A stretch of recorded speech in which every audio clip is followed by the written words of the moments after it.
Alam mo ba kung anong klaseng event to?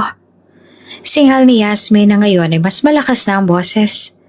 Charity event to, pero hindi kami nagpapapasok na kung sino-sino. Hindi ka nababagay dito. Baka naman gawa-gawa mo lang yung kwento mo para lang makapanghingi. Tumahimik si Doña Tina saglit. Pinakiramdaman niya kung may makakakita at tama nga siya. Ilang panauhin ay napatigil sa paglalakad at palihim na tumitingin. Isa sa mga waiter ay napakunot ang noo sa narinig. Sige na, umalis ka na, bago pa ako magpatawag ng security. Mariing dagdag ni Yasmin. Ang mukha nito ay halatang puno ng panghuhusga. Nakakahiya. Baka mas pat pa ako na may kinakausap na kagaya mo. Napayuko si Doña Tina at dahan-dahang tumalikod na tila isang talunang mahirap na babae. Pero sa loob-loob niya, tagumpay siya. Muli siyang lumingon kay Yasmin. Nagbabaka sakali na maawa ito sa kanya. Ano pang ginagawa mo rito, ha? Mariing sabi ni Yasmin, tumaas ang boses. Umalis ka na. Hindi mo ba naririnig? At bigla itinulak siya ni Yasmin palayo. Napaatras si Doña Tina at muntik nang matumba. Ngunit bago pa siya tuluyang masaktan, isang matapang na tinig ang sumigaw mula sa gilid. What the heck are you doing? Lumingon si Yasmin. Isang babae. Ang host ng gabi. Lumapit at tinapik ang kamay ni Yasmin palayo kay Doña Tina. You don't get to treat anyone like that.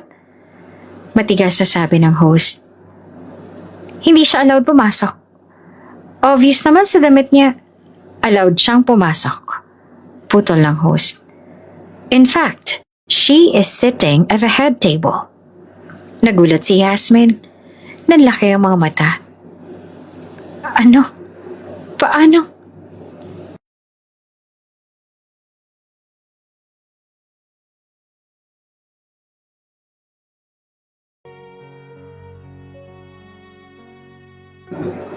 Tahimik ang gabi sa isang pampublikong ospital.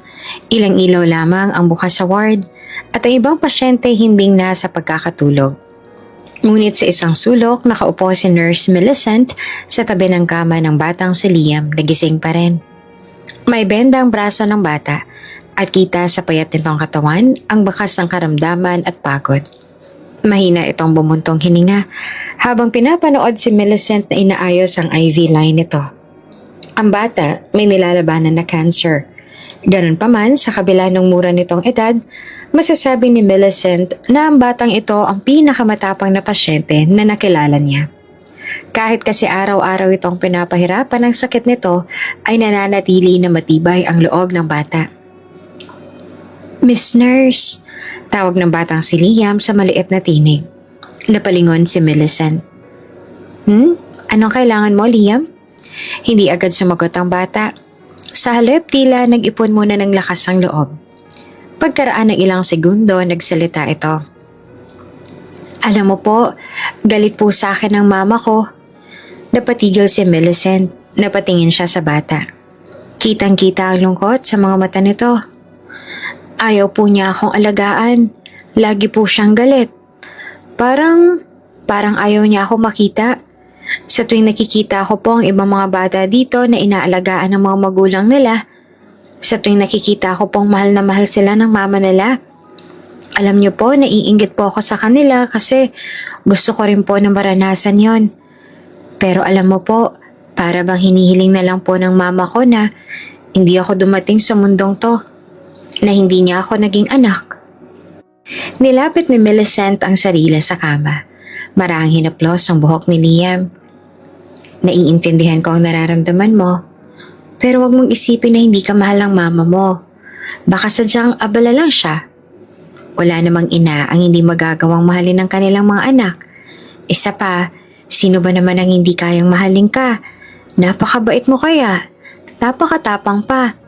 Alam kong mahal ka ng mama mo. Marahil hindi niya lang masabi sa'yo. May mga pagmamahal kasi na hindi na kailangan pang sabihin dahil mararamdaman din natin to. Pero kasi po, hindi ko rin po maramdaman ng pagmamahal sa akin ni mama. Hindi niya po kasi pinaparamdam sa akin yun. Huminga siya ng malalim at nakaramdam ng awa para sa batang ito na napakabata pa. Subalit, gano'n na ang nararamdaman nito. Huwag kang mag-aalala. Alam ko na mahal ka rin ng mama mo. Kahit sino naman ay mamahalin ka dahil napakabait at napakatapang mong bata. Ngumiti sa kanya si Liam at natulala ng ilang sandali na para bang napakalalim ng iniisip nito. Pero gusto ko pong gumaling kasi po gusto ko pong makabawi sa kanya. Sabi pa ni Liam sabay ngiti. Ang mga mata nito ay puno ng pag-asa. Kapag magaling na po ako, tapos malaki na ako, baka po makagawa ako ng paraan ng isang bagay na ikaka-proud niya. Baka po mahalin niya rin ako kapag kaganon. Hindi na nakasagot agad si Millicent. Parang may tumusok sa puso niya habang pinapanood ang batang ito na ang tanging hiling lamang ay maramdaman ng pagmamahal ng sariling ina. Marahan siyang nagtanong, halos pabulong. Liam, bakit ba galit sa'yo ang mama mo? Dahan-dahang ibinaling ni Liam ang tingin sa bintana. Tila iniiwas ang emosyon. Pagkatapos ng ilang saglit ng katahimikan, sumagot ito. Kasi po, bunga lang daw po ako ng isang pagkakamali. At doon, tuluyan ang napaluha si Millicent. Hindi niya akalain na sa murang edad, may batang may dalang ganitong bigat.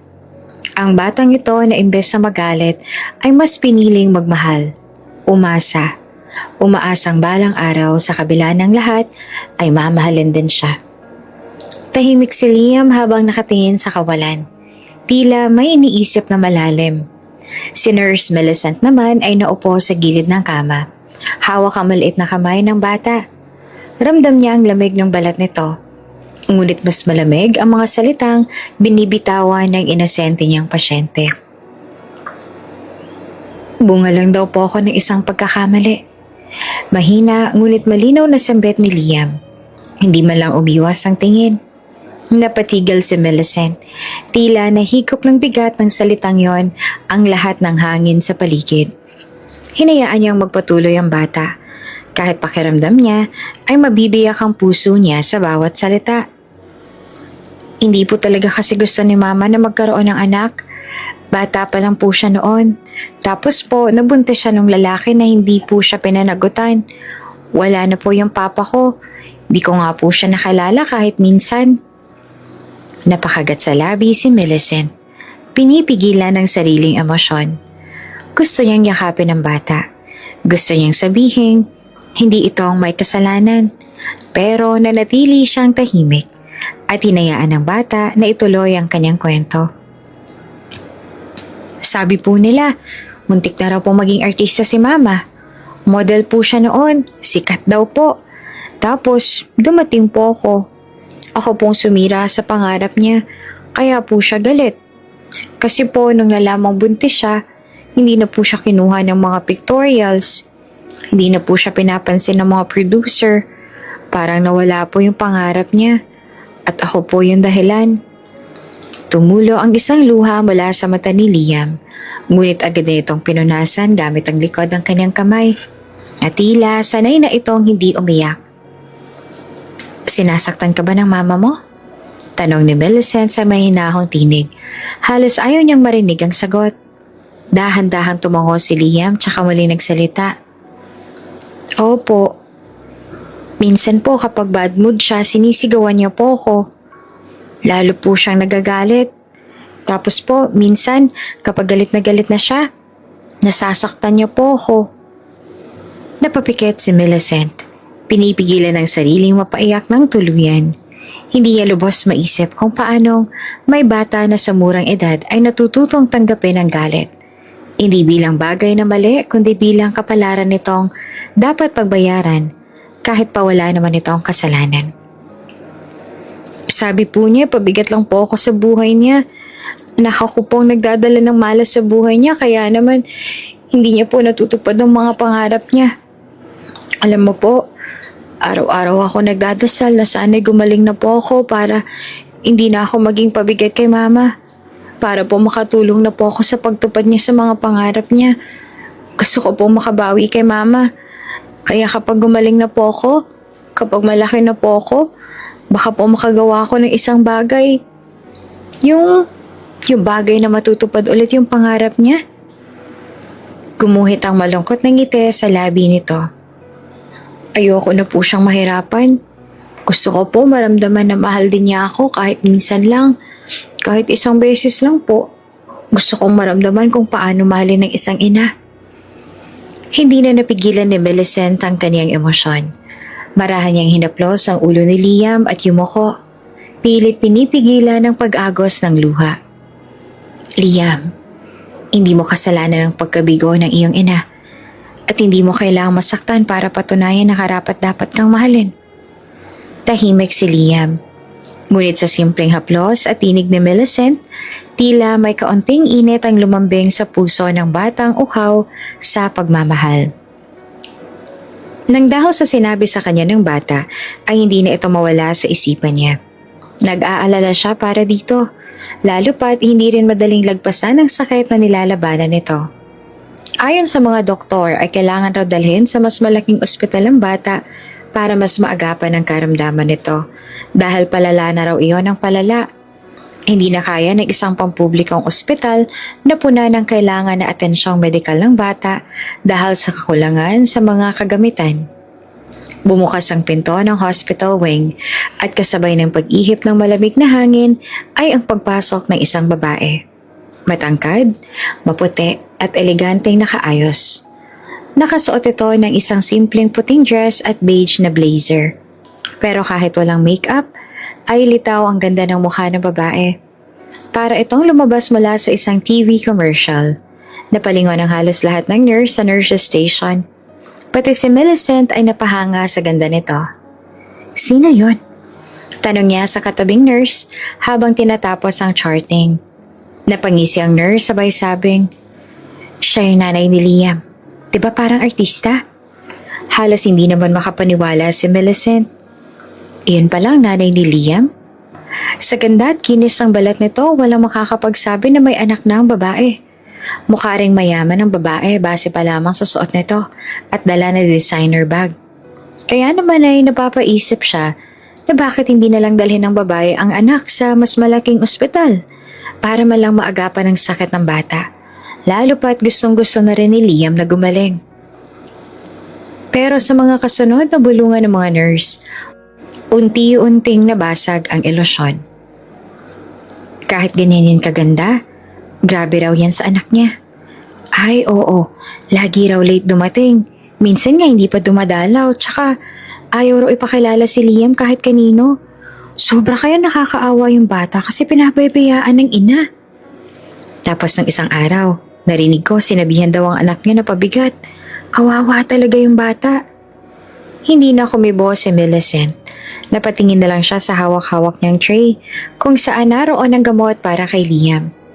Lalong bumigat ang tray sa kanyang kamay, hindi dahil sa bigat ng mga gamot kundi dahil sa bigat ng katotohanang unti-unting lumalantad sa harap niya. Excuse me, mahinang paalam niya tsaka siya tumayo at tinungo ang kwarto ni Liam. Paglapit pa lamang sa pinto ay narinig niya ng boses ng babae. Matalim, mapanumbat, puno ng hinanakit. Hindi ka na nga nakakatulong. Pabigat ka pa sa akin. Napahinto si Millicent. Nanigas ang kanyang katawan. Dahan-dahan siyang lumapit at bahagyang sumilip sa awang ng pinto. Nandoon si Liam, nakaupo sa kama, nakayuko. Nakapulupot sa katawan nito ang isang kumot. Pero hindi iyon sapat para protektahan ito mula sa mga salitang tila kutsilyong binabaon sa puso nito ng sarili nitong ina. Kung hindi lang kita pinaglaban dati, baka sikat na ako ngayon. Patuloy ng babae habang naglalakad paikot sa kwarto, hindi malang lumapit sa anak. Hindi ko naman ginusto tong buhay na to, pero pinili ko pa rin ituloy yung pagbubuntis ko sa'yo. At anong kapalit? Lahat ng pangarap ko, nawala. Tahimik lamang si Liam, ni hindi ito lumuluha. Parang nasanay na. Parang inaral na nito kung paanong hindi maramdaman ng sakit. Wala kang kwenta. Masyado kang mahina. Ni hindi ka malang mawala ng sakit. Dapat noon pa lang hindi na ako umasa na magiging mabuting anak ka. Sa puntong yon, hindi na nakatiis si Millicent. Kumakatok siya, ngunit mahigpit na ang pagkakatok.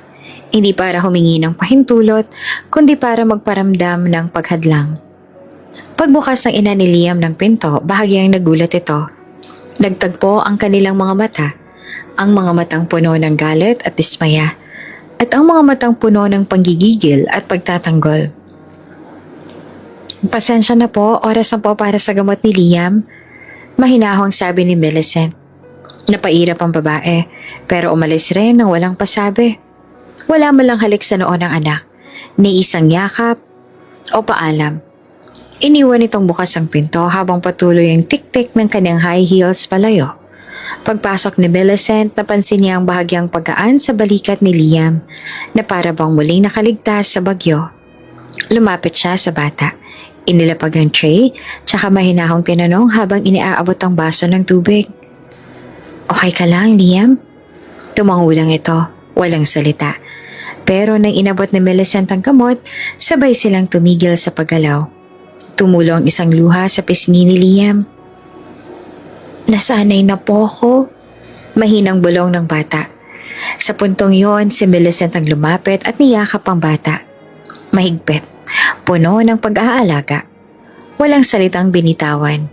Pero sa mga bisig niya, ipinadarama niyang nararapat mahalin si Liam. At kahit hindi siyang ina ng bata, handa siyang damhin ng sakit para rito. Tahimik na ang ospital, tanging tunog ng wall clock at paanas na boses ng ilang nurses station ang maririnig.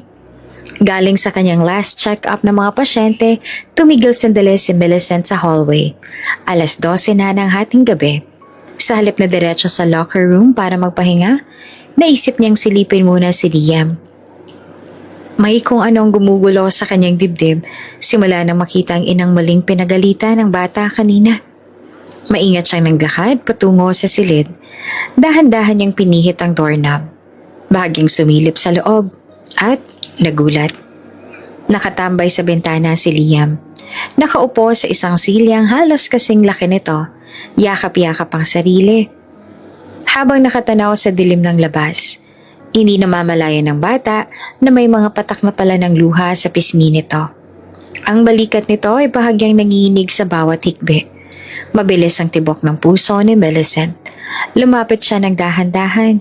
Ayaw niyang gulatin ang bata. At sa marahan na tinig ay nagtanong siya. Liam, bakit gising ka pa? Napalingon ng bata. Agad nitong pinahid ang luha sa pisngi. Pilit, ngumiti. Hindi po kasi ako makatulog. Lumapit siya at naupo sa tabi nito. Liam, anong problema? May masakit ba sa'yo? Hindi sumagot ang bata agad. Bagkus ay muling bumaling sa bintana. Pilit na pinipigilang muling maiyak. Ngunit sa wakas, hindi na nito kanaya at tuluyan ang tumulong muli ang mga luha. Ate Millicent, napapagod na po ako. Nagulat si Millicent sa tinig ng bata. Walang galit, walang tampo. Puro pagod lang. Sakit at lungkot. Tuloy-tuloy ang buhos ng damdamin ng kaawa-awang bata. Ang gusto ko lang naman po ay mahalin ako ni Mama. Pero parang hindi po talaga mangyayari yon. Ang sakit po pakinggan kapag sinasabi niyang wala akong silbi. Na ako raw ang dahilan kung bakit nawala ang mga pangarap niya. Ate Millicent, ang sakit po. Bakit ganun? Hindi nakapagsalita agad si Millicent. Sa halip, maingat niyang inalo ang bata at hinila ito palapit sa kanyang dibdib. Mahigpit, mapagkalinga. Liam, alam kong hindi madali ang pinagdadaanan mo. Pero gusto kong malaman mo na hindi ka nag-iisa. May mga tao nagmamahal sa'yo. Ako, kami ng ibang nurse dito. Alam mo bang araw-araw kang pinagdadasal ng lahat sa ward na to? Talaga po? Oo, mahal na mahal ka naming lahat. Alam namin na isang araw gagaling ka. At kapag nangyari yon, makita ng mama mo kung gaano kakabuting anak, maniwala ka sa akin. Darating ang araw na yayakapin ka rin niya at sasabihin mahal ka niya. Tuloy pa rin ang luha sa mga mata nito, pero may bahid ng pag-asa ang tinig na nagsalita. Sana nga po. Maraming salamat po sa iyo, ate. Kasi kung wala po kayo dito, baka wala na po ako ng pag-asa. Pero dahil po sa inyo, nagkaroon ulit ako ng pag-asa. Napangiti si Millicent. Pinunasan niya ang luha sa pisngi ni Liam. Liam, salamat din. Kasi pinili mong lumaban. Salamat kasi hindi ka sumuko. At salamat kasi pinapaalala mo sa akin kung gaanong kahalaga ang ginagawa ko bilang nurse. Tandaan mo, hindi ka nag-iisa ha. Huwag kang mawawala ng pag-asa. Marami kaming naniniwala sa'yo. Niyakap siyang muli ni Liam. Mahigpit. At sa gabing yon, kahit may luha pa sa mga mata ng bata, natulog itong mas magaan ang loob dahil may isang taong naniniwala sa kanya. Samantala sa isang eleganteng pananghalian, sa isang kilalang restaurant sa lungsod, kasama ni Doña Tina ang ilan sa kanyang matagal ng kaibigan. May mga eleganteng alahas ang bawat isa. Nakasuot ng mga mamahaling damit at halatang galing sa respetadong angkan. Napakabuti mo talagang tao, Tina. Ani Belinda habang inaayos ang suot nitong perlas na kwentas. Ang dami mong natutulungan. Hindi lang mga mahihirap pa, kundi pati yung mga nasasaktan. Yung may mga sakit, mga iniwan. Ikaw na talagang tinatawag na tunay na pilantropo. Napangiti si Doña Tina sa papuri. Ngunit bahagyang napakunot ang noon niya nang sumunod ang isa pang komento. Pero alam mo ba, Tina? Sabat ni Carmela, na noon pa man ay kilalang hindi marunong magtimpe ng sasabihin. Ang kasintahan ng anak mo, sa tingin ko, siya ang sisira sa maganda ninyong imahe. Nagsalubong ang kilay ng Donya dahil sa sinabi ng kaibigan. Paano mo naman nasabi ang bagay na yan, Carmela? Napakasama raw ng ugali ng kasintahan ni Hasim. Grabe kung makapagsalita. Walang respeto. Parang wala raw konsensya, Tina. Bigla namang sumabat si Letty. At hindi lang yun ha, ang daming reklamo. Grabe raw kung makapagmura sa mga janitor at sa mga naglilinis. Tapos kung minsan pa, sinisigawan pa ang ibang staff sa kumpanya ni Hasim kapag mainit ang ulo. Napatingin si Doña Tina sa kanila. Ang nooy mas lalong lumalalim ang pagkakunot. Hindi ko alam yan. Hindi ko narinig kahit kailan mula sa anak ko. Ayon sa anak ko ay mabuting tao naman ang kasintahan niya. Natural. Ani Belinda na nakatasang kilay. Magaling yung magsuot ng maskara kapag kaharap ang anak mo. Siyempre, kapag sa harap ang mga taong kaimportante, bibihis ng ugali. Pero subukan mong masaksihan siya araw-araw, lalo na kapag wala ang anak mo. Baka magulat ka. Tahimik na nagbuntong hilinga si Doña Tina.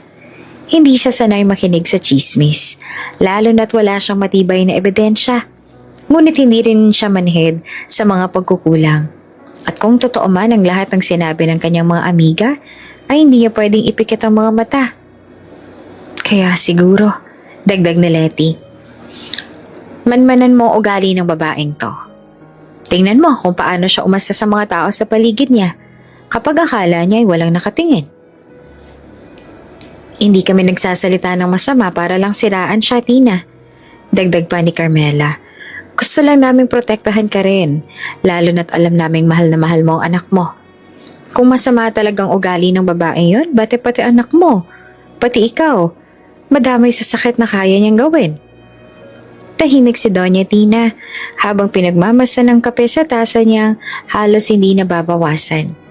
Sa dami ng kanyang naitulong sa mundo, sa dami ng kanyang nasagip at naiangat na buhay, isang tanong ang unti-unting gumugulo sa kanyang isipan. Bakit hindi ko rin bantayan ang taong nakapaligid sa pinakamamahal kong anak? Makalipas ang ilang araw, sa loob ng opisina ni Doña Tina sa kanilang ancestral home, pumasok si Hasim, dala ang mahinihing katok sa pintuan. Ma? Bungad ni Hasim habang nilalapitan ng inang abala sa pagbubuklat ng mga dokumento. May gusto sana akong sabihin sa'yo. Itinaas si Doña Tina ang tingin mula sa hawak na papel at pinatong iyon sa ibabaw ng mesa. Oh, ano yun anak? Napangiti si Hasim. Ang mukha'y bakas ang pananabik. Gusto ko sanang ipakilala sa'yo ang kasintahan ko. Tinanong ko na kasi siya kung kailan siya free. Next week, pwede raw siya. Pwede ka ba, ma? Bahagyang natigilan si Doña Tina. Ilang segundo rin siyang hindi nakasagot. Bago maingat na nagsalita. Anak kung sa maaari, sa susunod na buwan na lang. Napakunot ang noon ni Hasim. Halatang nagtaka. Bakit ma?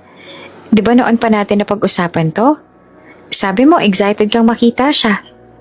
Huminga ng malalim si Doña Tina. Oo, alam kong sinabi ko yun pero magiging abala kasi ako sa darating na araw at linggo. May mga proyekto akong kailangan tutukan. Mga panauhing darating at mga charitable events na hindi ko pwedeng kanselahin. At higit sa lahat, huminto siya at ngumiti ng bahagya. Gusto ko sana mapaghandaan ang pagkikita namin. Gusto ko sana maayos ang lahat. Yung hindi minamadali. Tahimik si Hasim. Kita sa mukha ng binata ang kaunting pagkalito. Ngunit sa huli ay tumango din ito. Okay ma, sasabihin ko sa kanya. Naiintindihan ko naman. Nang makaalis si Hasim sa silid, naiwan si Doña Tina sa kanyang sariling pag-iisip. Tahimik niyang tiningnan ng tasa ng tsaa sa tabi ng papeles, tsaka dahan-dahang umiling. Alam kong seryoso ka, Hasim. Bulog niya sa sarili. At kilala kita. Kapag minamahal mo, binubuhos mo lahat. Pero kung balak mo nang mag-propose, kung balak mo nang italaga ang pangalan ng Yavu sa isang babae, dapat ko munang masigurong karapat-dapat siya.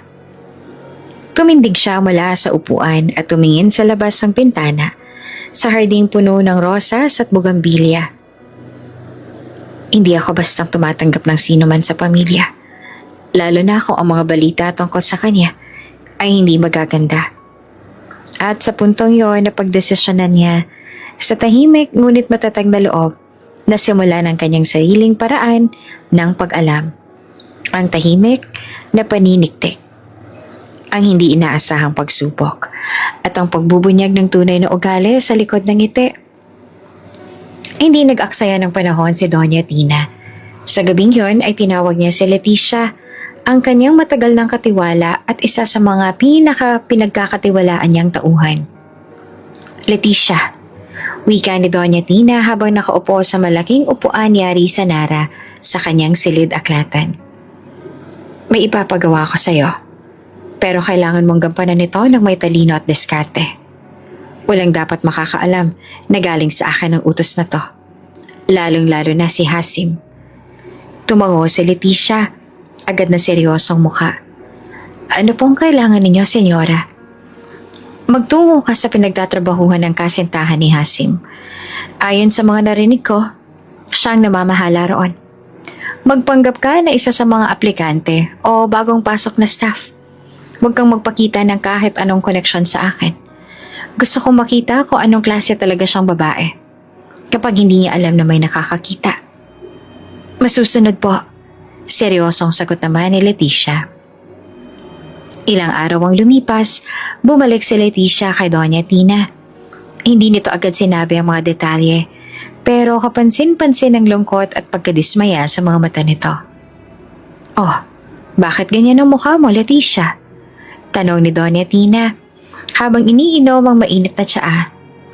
May nangyari ba? Napabuntong hiningang matanda niyang tauhan. Hindi ko po alam kung paano ko sasabihin, senyora. Pero kung ang ugali ng babae ang gusto niyong malaman, hindi ko po inaasahan ang aking nasaksihan.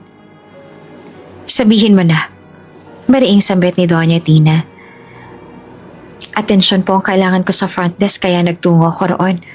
Kunwari hindi ko maintindihan ng instructions. Nang makita ako ng kasintahan ni Sir Hasim, lumapit siya. Akala ko tutulungan niya ako pero nagbago agad ang tono niya. Sinigawan po niya ako sa harap ng ibang staff. Tinawag akong bobo, inutil, pabigat. Sinabihan ako kung hindi mo kayang sumunod sa simpleng utos, mas mabuting lumayas ka na. Napatigil si Doña Tina. Hindi siya agad nakapagsalita. Nanatili siyang tahimik, mariing nakatitig sa tasa ng tsaang nanginginig na ngayon sa kanyang kamay. At hindi lang po doon, senyora. Dugtong pa ni Leticia. Nakita ko po kung paano siya makitungo sa ibang staff. May isa siyang pinagsabihan na parang hayop lang dahil raw na may na-miss na schedule. Wala siyang pakialam kung may nakakarinig. Para bang wala siyang respeto sa sino man. Tumayo si Doña Tina sa pagkakaupo. Dahan-dahan, ngunit matigas ang tindig. Hindi ko papayagan na mapasama sa isang babae na ganoon ang ugali ang anak ko. Lalo na kung ang tingin niya sa mga taong nasa paligid niya ay mababa. Kung ganyan siya sa mga hindi niya kailangan, paano pa sa pamilya? Hindi pa rin mapalagay si Doña Tina. Bagamat malinaw ang mga sinabi ni Leticia, isang bahagi sa kanyang isipan ang nagsasabing baka may iba pang dahilan. Baka mainit lang ang ulo ng babae noon. Baka may mabigat itong pinagdadaanan. O baka naman sadyang hindi lang nila nakita ang kabuuan ng sitwasyon. Ayokong basta nalang husgahan ng taong hindi ko pa personal na nakikilala. Bulong niya sa sarili habang nakaupo sa loob ng kanyang itim na sasakyan na nakapark sa di kalayuan ng gusali kung saan nagtatrabaho si Yasmin. Kanina pa siyang nandoon, pinagmamasta ng mga taong lumalabas-masok sa opisina hanggang sa isang pamilyar na figurang lumabas mula sa gusali. Si Yasmin. Mabilis ang lakad nito. Diretso ang tingin at sa likuran nito ay isang babae na tila nagmamadaling sumunod habang bitbit ang mga papeles.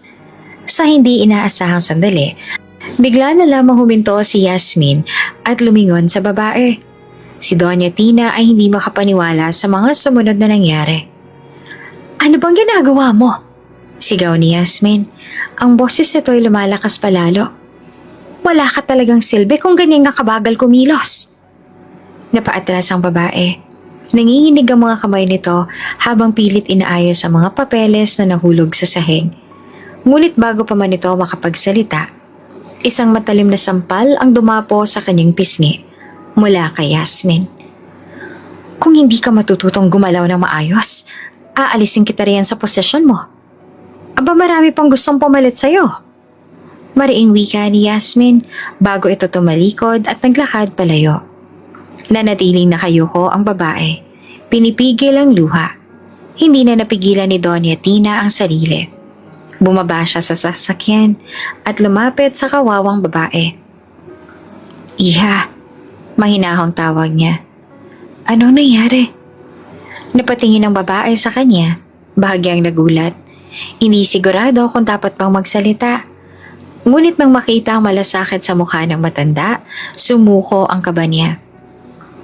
"Pasensya na, boss ko po kasi yon. Galit siya kasi hindi ko agad naayos yung report. May kulang raw, kaya po siya nagalit ng ganon." "Ganon ba talaga siya kung magsalita? Lagi ba siyang ganyan?" Tanong ni Doña Tina. Hindi maitago ang lamig sa boses. Tumango ang babae ng mabigat. "Opo, simula po nung ma-appoint siya bilang manager dito, nag-iba na po siya. Dati mabait naman po siya pero simula raw po na maging konektado siya sa pamilya Yavuz, doon na siya nagbago. Wala po makapalag sa kanya dito. Kahit nga po yung matagal na nagtatrabaho takot na sa kanya." Naniga si Doña Tina. Sa sarili niya, umaasa siyang mali si Leticia. Umaasa siyang mali ang kanyang unang impresyon. Pero ngayong nakita niya mismo, wala nang alinlangan sa puso niya. Ang babaeng iyon ay hindi karapat-dapat kay Hasim. Ang tunog ng mga classical instrument ang bumabalot sa buong bulwagan. Magara ang paligid, mula sa crystal chandelier hanggang sa carpet na tila pulang pelus. At ang mga panauhin ay pawang mga kilalang personalidad, mayayamang negosyante at ilang piling mamamahayag. Isa ito sa pinakamalaking event ng taon at ang pamilyang Yavuz ang punong abala. Kanina ay sinabi sa kanya ni Hasim na mahuhuli ito ng dating dahil may kailangan pa raw itong tapusin. Subalit sinabi na mauuna ang pagdating ng kasintahan nito dahil iyon ay naging usapan ng dalawa. At syempre, pabor naman ang lahat kay Doña Tina dahil sa maisasagawa niya ng maayos ang kanyang plano. Nais siyang makita kung ano ang magiging reaksyon ni Yasmin kapag ang isang ginang na tila ba hindi karapat-dapat sa event na yon ay sumubok na pumasok. Gusto niyang malaman kung magiging mabait ba ito at magiging maunawain o kaya naman ay papahiya siya. dahil sa hindi siya napapagay doon. Sa paglapit niya sa entrance, nakita niya agad si Yasmin na abalang kinakausap ang mga event coordinator. Dahan-dahan siyang lumapit at bahagyang kinabahan. Eto na. Miss, excuse me. Mahinahon niyang sabi. Pasensya na po kung istorbo pero sana po matulungan ninyo ako. May anak po akong...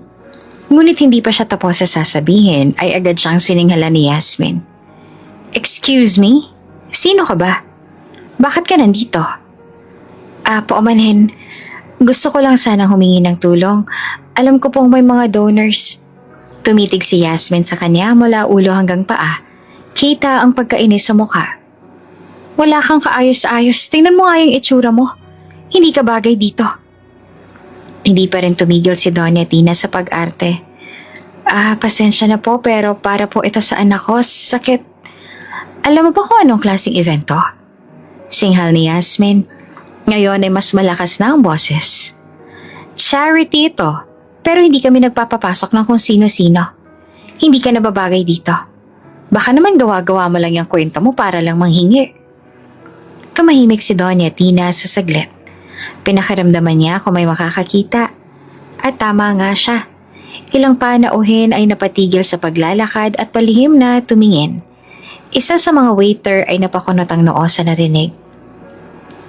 Sige na, umalis ka na bago pa ako magpatawag ng security. Mariing dagdag ni Yasmin. Ang mukha nito ay halatang puno ng panghuhusga. Nakakahiya. Baka mas pat pa ako na may kinakausap na kagaya mo. Napayoko si Doña Tina, pero sa loob-loob niya, tagumpay siya. Muli siyang lumingon kay Yasmin. Nagbabaka sakali na maawa ito sa kanya. Ano pang ginagawa mo rito, ha? Mariing sabi ni Yasmin, tumaas na ang boses. Umalis ka na! Hindi mo ba naririnig? At bigla, itinulak siya ni Yasmin palayo. Napaatras si Doña Tina at muntik nang matumba. Ngunit bago pa siya tuluyang masaktan, isang matapang na tinig ang sumigaw mula sa gilid. What the hell are you doing? Lumingon si Yasmin, isang babae, ang host ng gabi. Lumapit at tinapik ang kamay ni Yasmin palayo kay Doña Tina.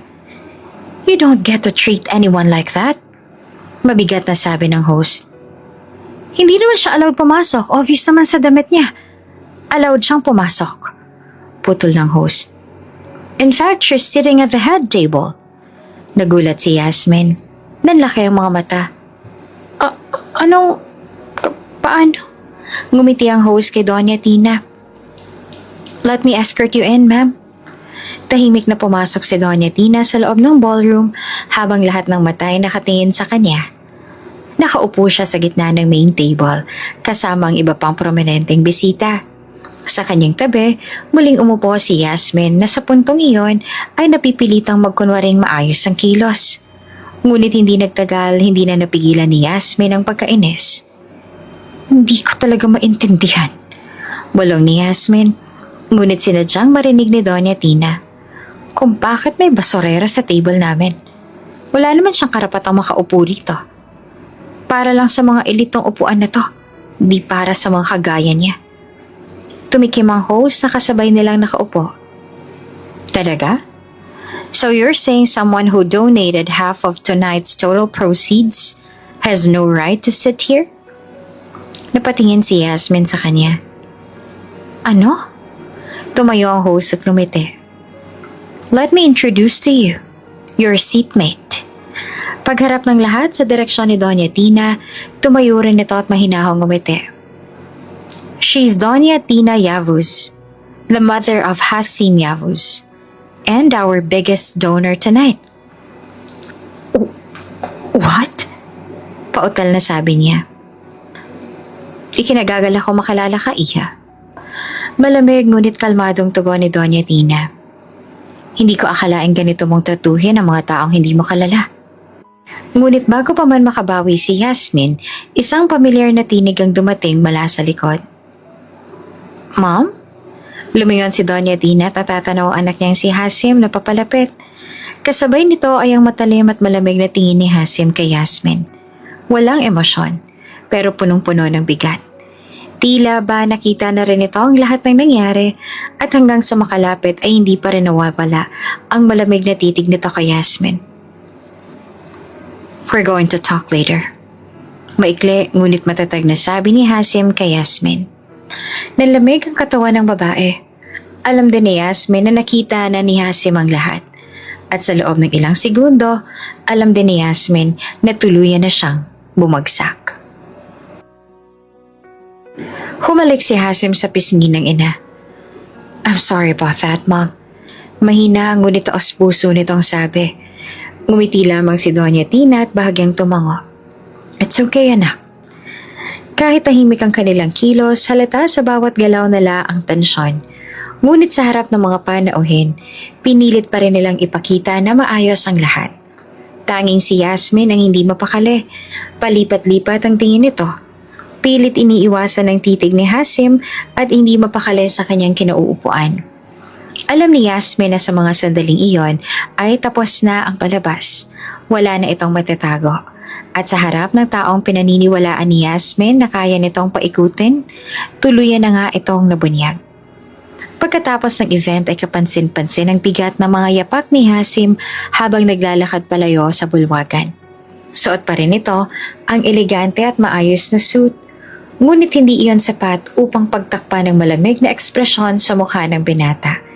Noon pa man ay mailap na talaga sa publiko si Hasim, kung kaya'y bihira lang itong makita ng mga taga-media.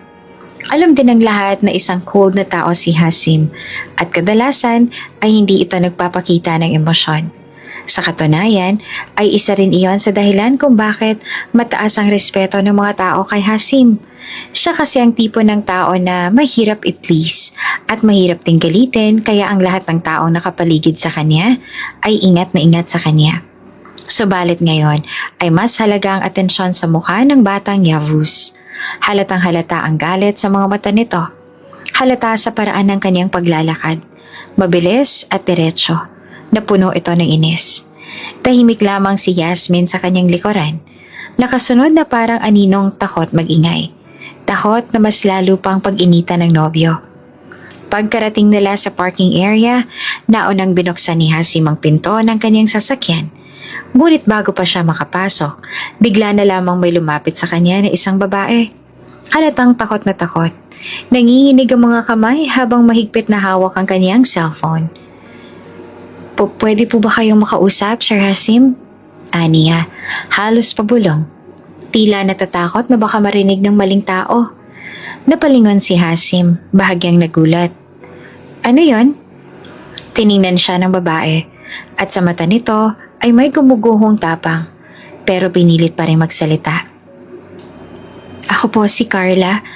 Isa po ako sa mga staff sa ilalim ni Miss Yasmin." Napatingin si Hasim kay Yasmin na nananatiling walang imek sa likod niya. Kunwaring walang alam. "Matagal na po akong binubuli ni Ma'am." Patuloy ng babae habang nangingilid na ang luha sa mga mata. "Hindi totoo yan." Pagtatanggol naman ni Yasmin sa sarili. "Tumigil ka nga, Yasmin." Mabagsik na saway ni Hasim kay Yasmin kaya natigilan si Yasmin dahil hindi nito inaasahan ang pagtaas ng boses ni Hasim. Sinabi naman ni Hasim sa babaeng nagngangalang Carla na ituloy nito kung anong sasabihin at wala itong dapat na ipag-alala kasi andito na siya at hindi niya hahayaan na may magawang muli si Yasmin. "Tinatakot niyo po ako palagi. Sinasaktan, sinisigawan sa harap ng ibang staff. Lagi po niya akong pinapahiya kapag may mali ako nagagawa, kahit maliit lang. Paulit-ulit niya pong sinasabi na pag nagsumbong ako, tatanggalin niya ako sa trabaho." Nagdilim ang mga mata ni Hasim at nagsalubong ang kaniyang mga kilay. "Hindi ko na po talaga kaya, sir." Bulong pa ni Carla sa bayuko. Pilit pinipigilan ng luha. "Pasensya na po, pero wala na po akong ibang malalapitan." Saglit na katahimikan ang namagitan sa pagitan nilang tatlo. Ramdamang bigat ang sinabi ng babae. Habang si Yasmin ay nananatiling tahimik, pilit iniiwas ang tingin. Maya-maya pa, narinig na lang ni Carla ang malamig at mariing tinig ni Hasim. "Kakausapin ko siya."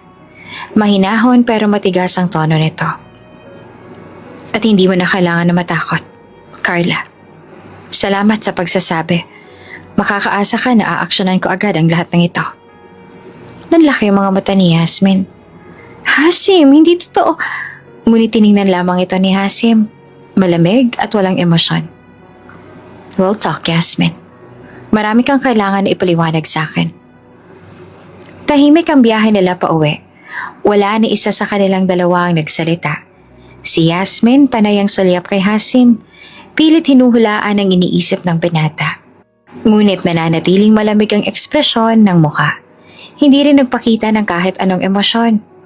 Pagdating sa bahay, lumabas si Hasim sa sasakyan at iniwan sa loob si Yasmin. Nauna itong pumasok sa loob at dumiretso sa kanyang opisina. Saglit lang siyang nag-alis ng coat tsaka lumingon kay Yasmin na tahimik lamang na nakasunod. Let's talk. Malamig na bungad ni Hasim. Huminga ng malalim si Hasim tsaka tiningnan siya sa mata. I've been hearing a lot of bad things about you. Panimula niya. But I didn't believe them. You always showed me the good side of you, and I held on to that. Napatigil si Yasmin, tila nakaramdam ng kaba. Hasim, but when I saw you doing that to my mother, when I saw you disrespecting her with my own eyes, then all these complaints, these accusations, one after another, I realized something.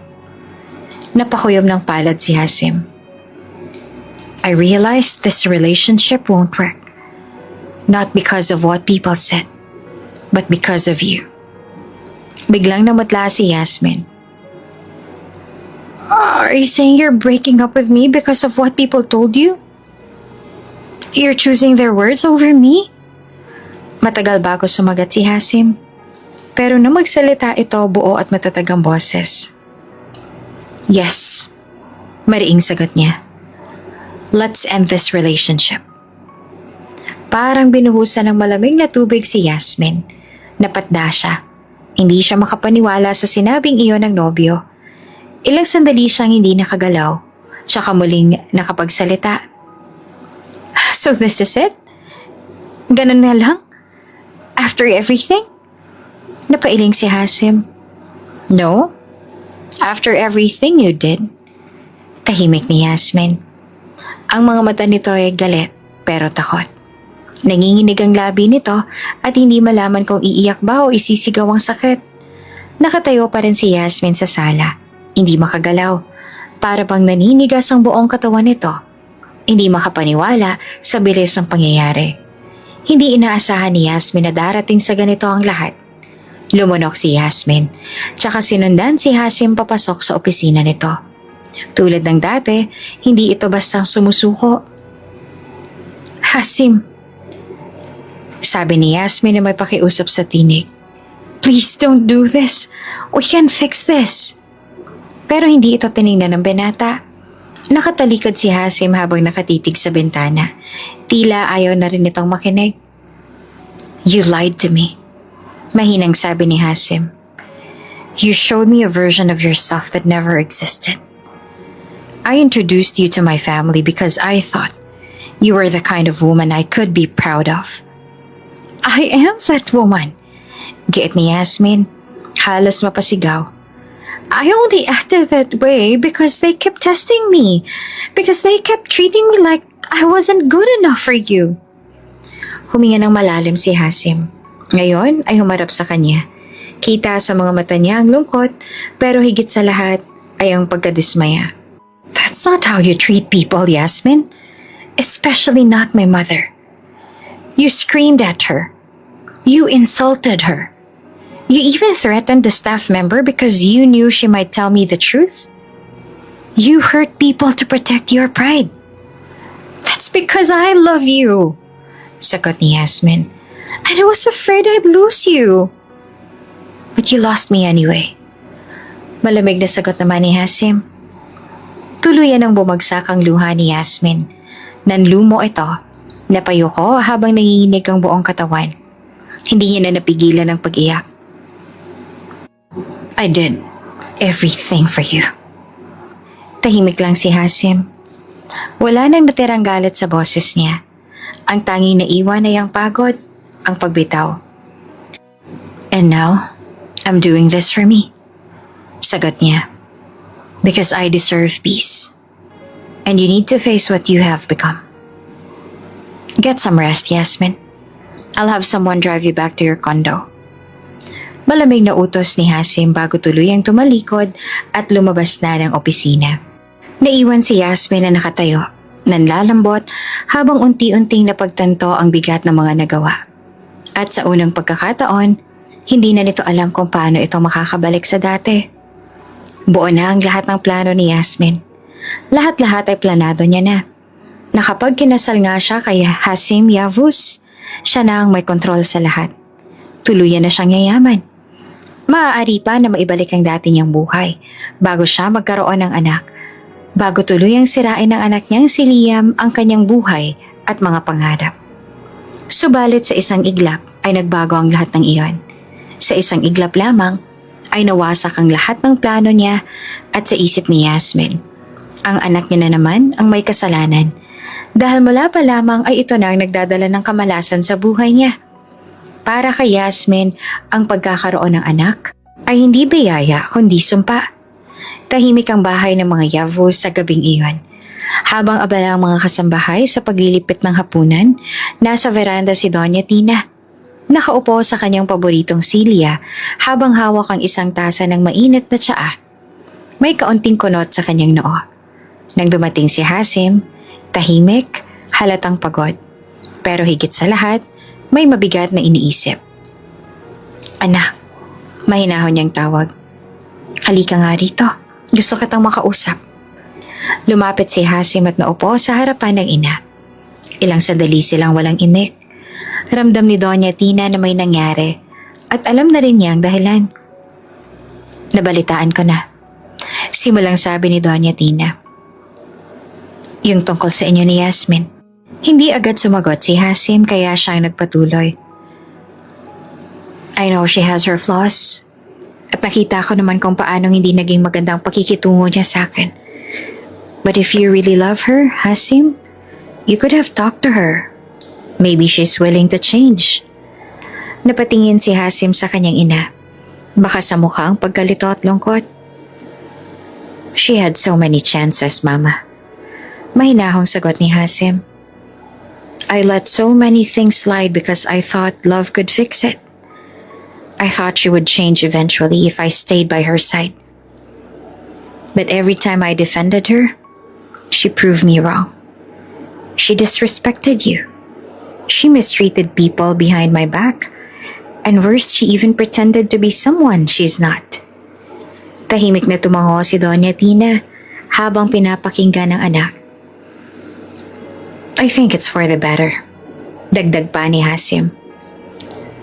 Right now, we can't manage our relationship anymore. It's already broken by the very behavior I ignored for too long. I see. Sagot naman ni Doña Tina na malumanay pa rin.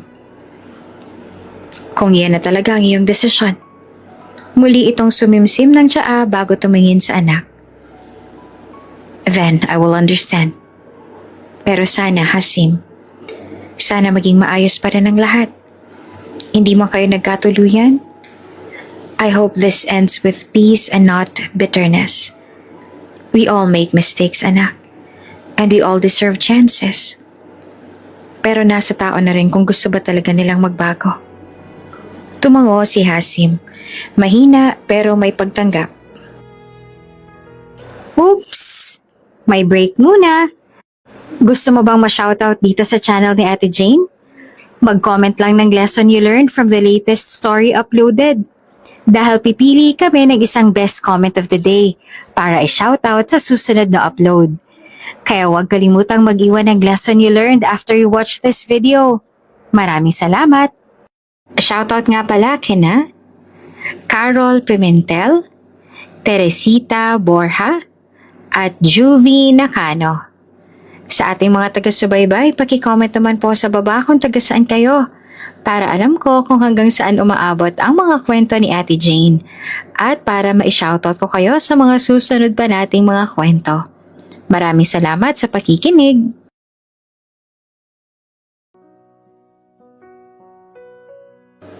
I know, Mama.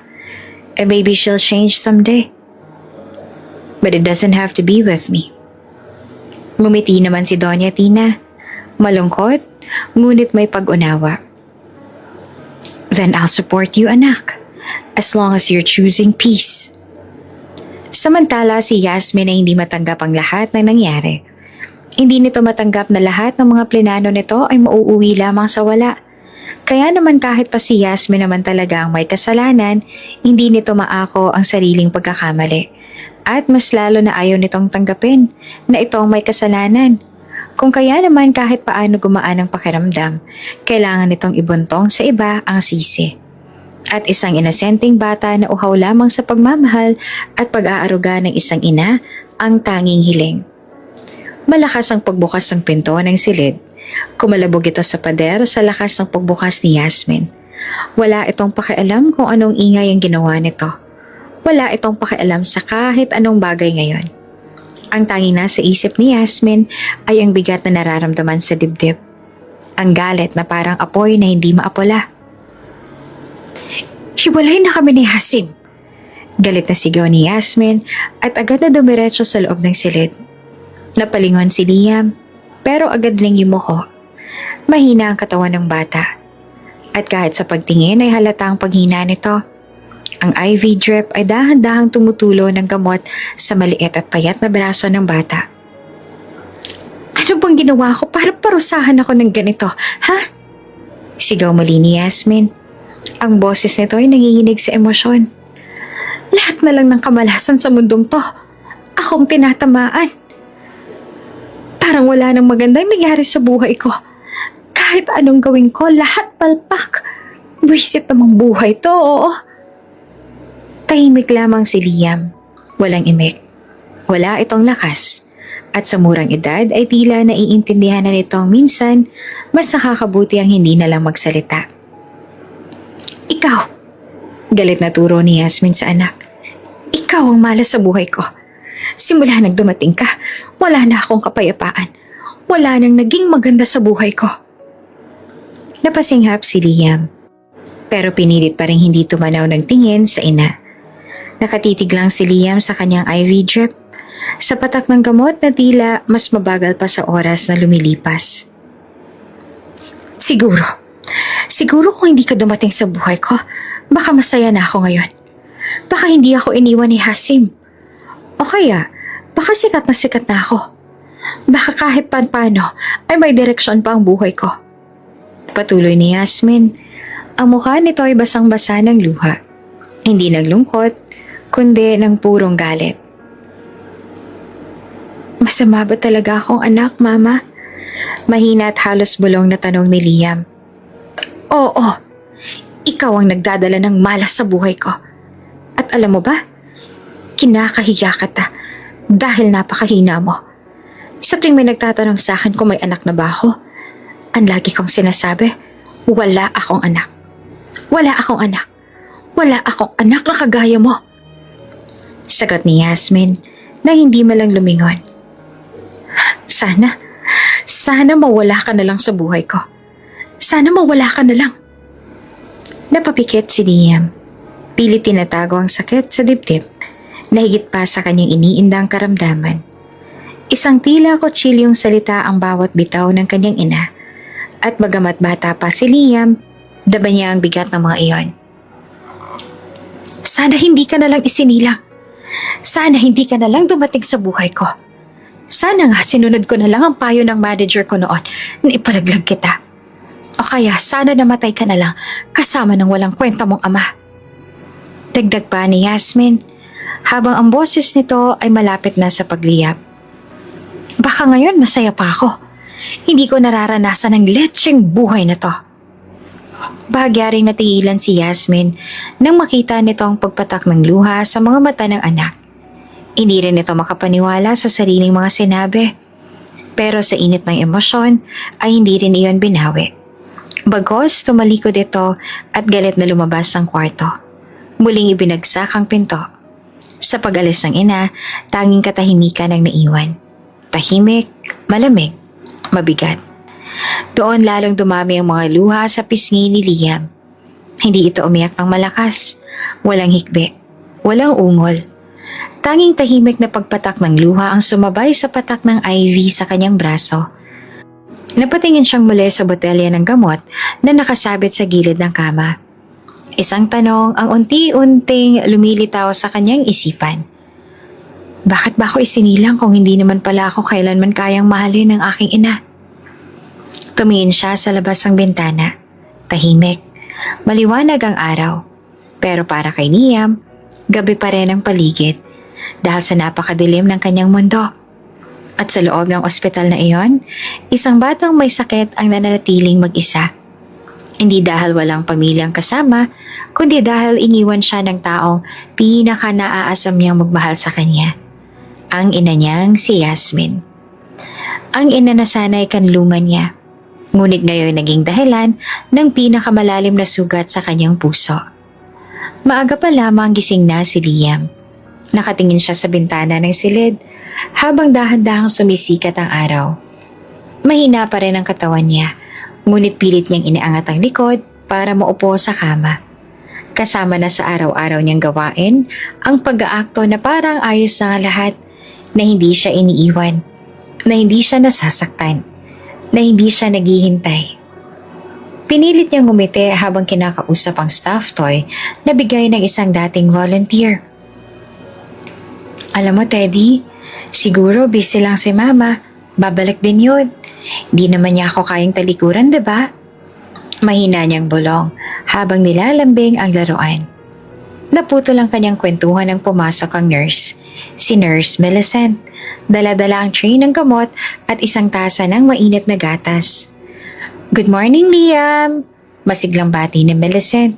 Pilit na pinapagaan ang tono ng boses kahit napapansin niyang pumapayat palalo ang bata. Good morning, Ate Mil. Sagot naman ni Liam. Pilit pa rin nakangiti. Lumapit si Millicent at marahang inayos ang unan sa likod ng bata, tsaka inilagay ang tray sa gilid. Ayos ka lang ba? Kamusta ang pakiramdam mo ngayon? Tanong niya habang sinusuri ang IV line. Mas okay po ako ngayon. Mas hindi po ako hinihingal kapag umuubo. Sagot ni Liam. Ngumiti naman si Millicent, pero kita sa mga mata niya ang pag-aalala. Hindi siya makapaniwala kung gaanong katapang ang batang ito. Sa edad na 7, para bang pinilit ng maging matanda ng sakit at pagkukulang ng pagmamahal.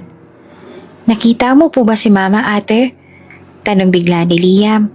Tinatago ang pag-asang baka nandoon lang sa labas ang ina. Natigilan si Millicent tsaka dahan-dahang umiling. Hindi pa siya dumadalo eh. Siguro abala pa siya sa paghahanap ng paraan para maipagamot na ang aking pinakapaboritong pasyente. Tahimik si Liam. Tumango lang ito at muling tumingin sa bintana. Pilit nitong nilunok ang pait sa lalamunan. Pilit tinatago ang pagkirot ng puso. Minsan po, iniisip ko, baka mas gumaling ako kaagad kung nandito si Mama. Mahina niyang sabi. Pero baka busy lang talaga po siya. Alam ko naman pong mahal pa rin niya ako kahit hindi niya masabi. Hindi na nakatiis si Millicent. Naupo siya sa gilid ng kama at marahang hinaplos ang buhok ng bata. Liam, malambing niyang sambit. Alam mo ba, sobrang hanga ako sa'yo. Kahit ang dami mong pinagdadaanan, hindi ka sumusuko. Hindi lahat ng bata ganyan katapang ha. Tumango si Liam. Bagamat hindi niya tinanggal ang tingin sa labas. Alam mo, patuloy na Millicent, hindi naman natin laging kasama ang mga gusto nating andyan para sa atin. May mga tao pa rin sa paligid mo na nagmamahal. Nandito ako. Andito ang mga doktor, ang ibang mga nurses. Lahat kami. Gusto namin gumaling ka. Nilingon siya ni Liam at sa wakas ay unti-unting umangat ang mga sulok ng labi nito. Mahina, ngunit totoo. Salamat po, Ate Mil, kasi kayo lang po talagang nandito. Napuno naman ang katahimikan ng silid. Pero ngayong katahimikan ay hindi na ganong kabigat.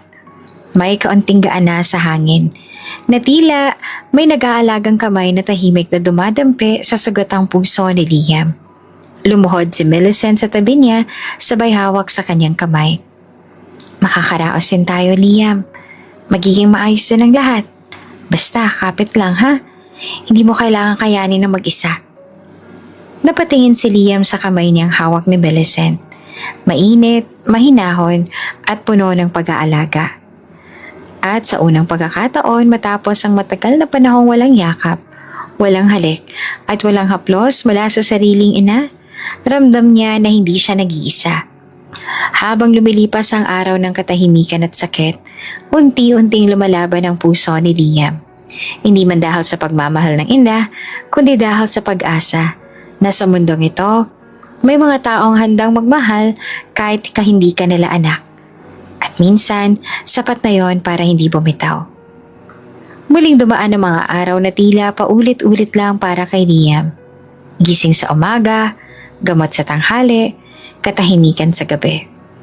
Wala ni anino ng kanyang ina. At habang tumatagal, mas lalong sumisikip ang dibdib niya. At ngayong araw, hindi ito tulad ng mga nagdaang araw. Dahil ito ang kanyang kaarawan.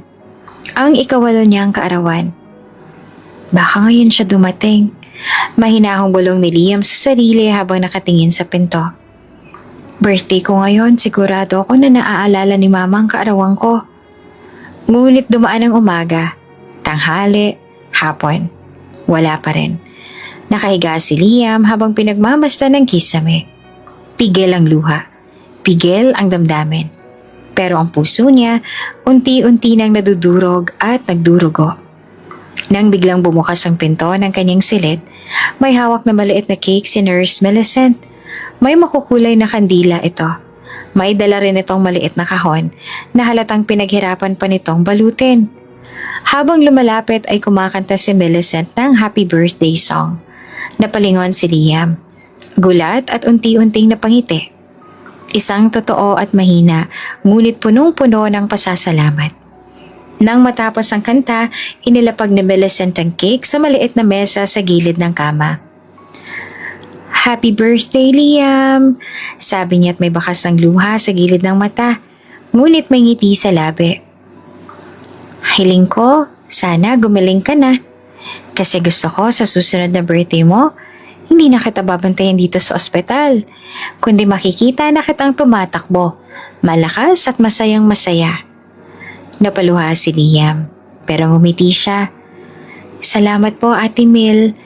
Hindi ko po inaasahan na may magpapasaya po sa akin ngayong araw. Binuksan ni Millicent ang maliit na kahon at inabot ito kay Liam. Pagkabukas niya ay nakita niyang punong-puno ito ng maliit na laruan. Mga plastic soldiers, kotse-kotsehan at isang maliit na robot.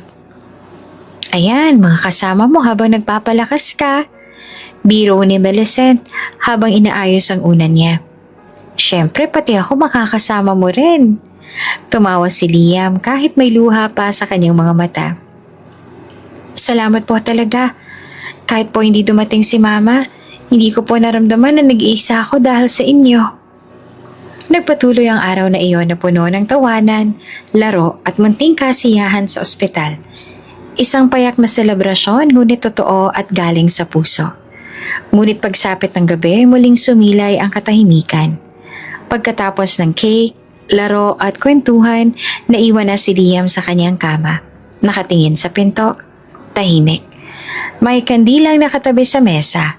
Hindi niya agad pinatay. Naghihintay pa rin siya. Baka ngayon dumating si Mama.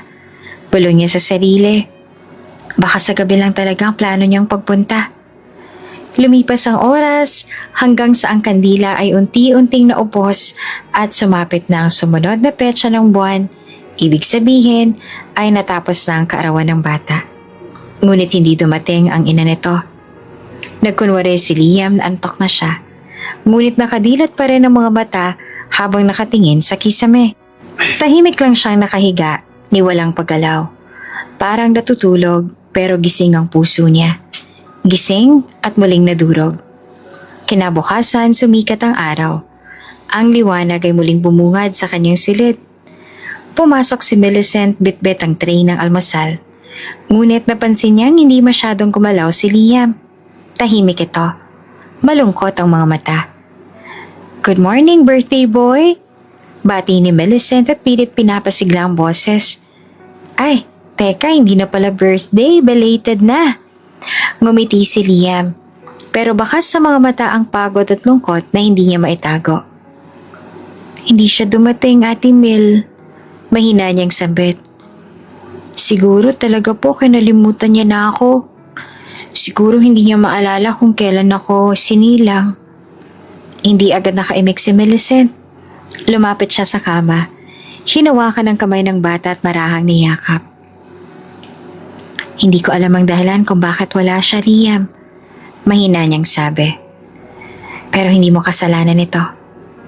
Hindi kailanman naging kasalanan ng anak kung hindi siya pinili ng magulang. Sa mga salitang yon, tuluyan ang bumigay ang puso ni Liam. Muling bumagsak ang luha. Tahimik, walang hagulhol. Tanging luha ng batang napagod ng umasa. Sa araw ng kanyang kaarawan, muling napagtanto ni Liam na hindi lahat ng magulang ay kayang mahalin ang anak nila. Ngunit sa gitna ng kawalan, natagpuan niya ang munting pag-asa kay Nurse Millicent, sa mga laruan, sa cake, at sa mga salitang nagbigay lakas sa puso niyang pagod na. Pilit na pinapalakas ni Liam ang sarili. Tuwing papasok si Millicent sa silid, sasalubungin niya ito ng ngiti, kahit hindi niya talaga nararamdaman ang saya. Laging, may okay lang po ako sa kanyang bibig, kahit may sakit at lungkot sa kanyang mga mata. Habang minamasdan ito ni Millicent mula sa labas ng salamin ng silid, unti-unti siyang napapahawak sa kanyang dibdib. Hindi niya na matitiis. Hindi niya na kayang patuloy na panoorin ang batang ito na mag-isa. Pinapabayaan at unti-unting nauupos. Kaya nang lumapit na siya kay Liam, dala niya ay hindi lang tray ng gamot kundi isang desisyong binuo mula sa puso. Liam, malambing ang tawag habang umuupo sa tabi ng kama. May gusto akong sabihin sa'yo. Napalingon si Liam. Ano po yun, Ate Mil? Huminga ng malalim si Millicent, tsaka hinawakan ng maliit na kamay ng bata. Hindi ko na kayang panoorin ng ganito ka, Liam. Hindi ko kayang tanggapin na pinapabayaan ka ng sarili mong ina. Pero ikaw pa rin ang patuloy na umaasa. Hindi tama yun. Bahagyang yumuko si Liam. Hindi siya sumagot, pero kitang-kita ang pagbagsak ng balikat nito. Hindi niya kailangang magsalita. Dahil sa bawat buhol ng kanyang pananahimik, naroon ang kirot at pagkadurog ng loob.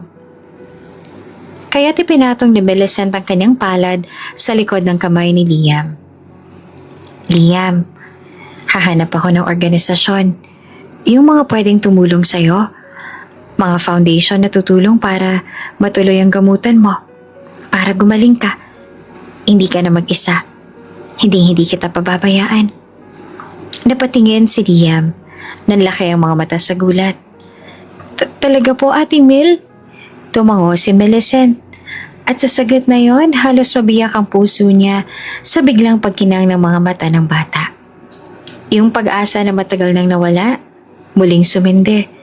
Dahil sa pangako ng isang taong hindi niya kaano-ano, pero mas totoo pa sa sino mang dugo sa kanyang katawan. Gagawin natin ang lahat, Liam. Hindi lang ako basta nurse mo. Kaibigan mo ako. At kung kailangan kong tumayo bilang pamilya mo, gagawin ko. Dahil mahalaga ka. Dahil deserve mong gumaling mula sa sakit mong yan. Lumaban. At mararamdaman na may magmahal sa'yo. Mabilis ang pagyakap ni Liam kay Millicent. Mariin. Mahigpit. Para bang ayaw niya nang bumitaw. Dahil ngayon lang siya muling nakaramdam ng tunay na pag-aalaga. Salamat po. Salamat po talaga, Ate Millie. Akala ko po wala nang magmamahal sa akin. Akala ko po wala nang may pake. Napayakap din si Millicent. Mariing niyakap ang batang tila ilang ulit nang iniwan ng mundo. Hindi ka pababayaan, Liam. Bulong niya. Kahit anong mangyari, lalaban tayo. Magiging okay ka. Gagaling ka. At sa sandaling yon, sa gitna ng ospital, sa gitna ng katahimikan at pag-iisa, isang pangako ang nabuo. Isang pag-asang muling sumibol. Hindi dahil bumalik ang ina, kundi dahil dumating ang taong handang tumayo para sa kanya. At mula sa araw na yon, si Liam ay hindi na kailanman naging mag-isa. Dahil may isang Millicent na tumayong sandalan, tumapal sa sugat at tiwanag sa dilim na iniwan sa kanya ng sariling ina. Isa na namang abalang araw sa ospital, magkakasunod ang rounds, schedule ng gamot, emergency calls at patient checks. Halos hindi makaupo si Millicent. Ngunit sa kabila ng pagod, hindi siya pumapalya sa pag-aasikaso kay Liam. At higit pa roon, sa oras na dapat ay para sa kanyang pahinga, ginugugol niya iyon sa isang misyon, ang makahanap ng tulong. Lunes ng hapon sa break room ng mga nurse, tahimik na nakaupo si Millicent sa gilid habang hawak ang cellphone. May listahan siya ng mga charity organizations, foundations at government aid na sinusubukan niyang kontakin.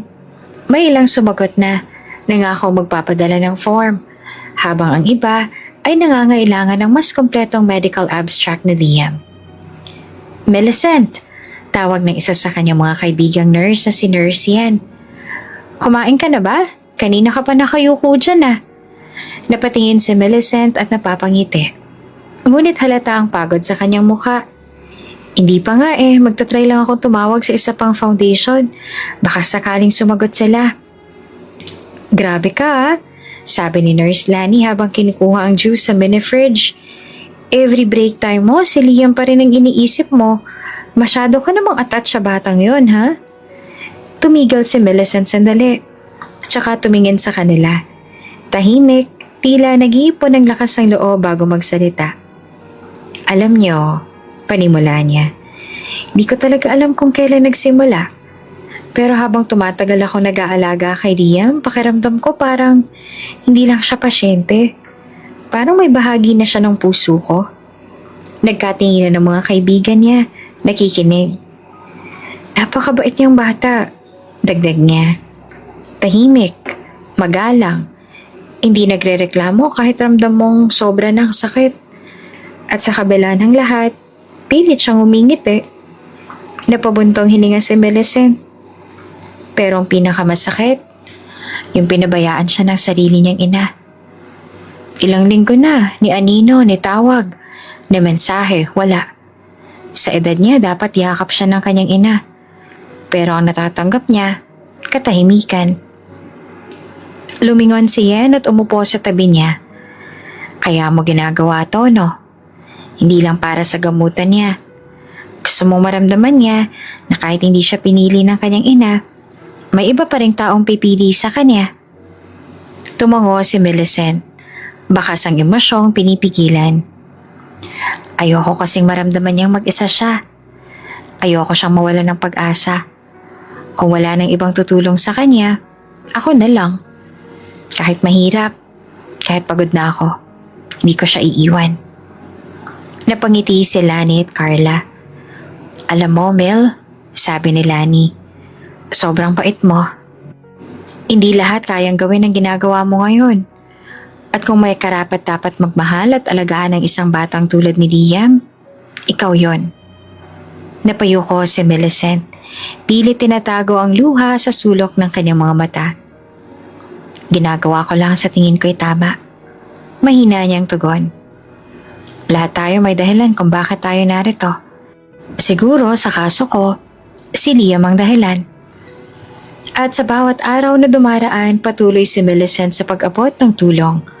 Gumagawa siya ng sulat, naglalakad sa mga opisina ng foundation, nakikipag-ugnayan sa social workers, lahat para sa batang itinuring niyang higit pa sa pasyente. Sa mundo kung saan madalas nakakaligtaan ng mga walang boses, naging tinig si Millicent.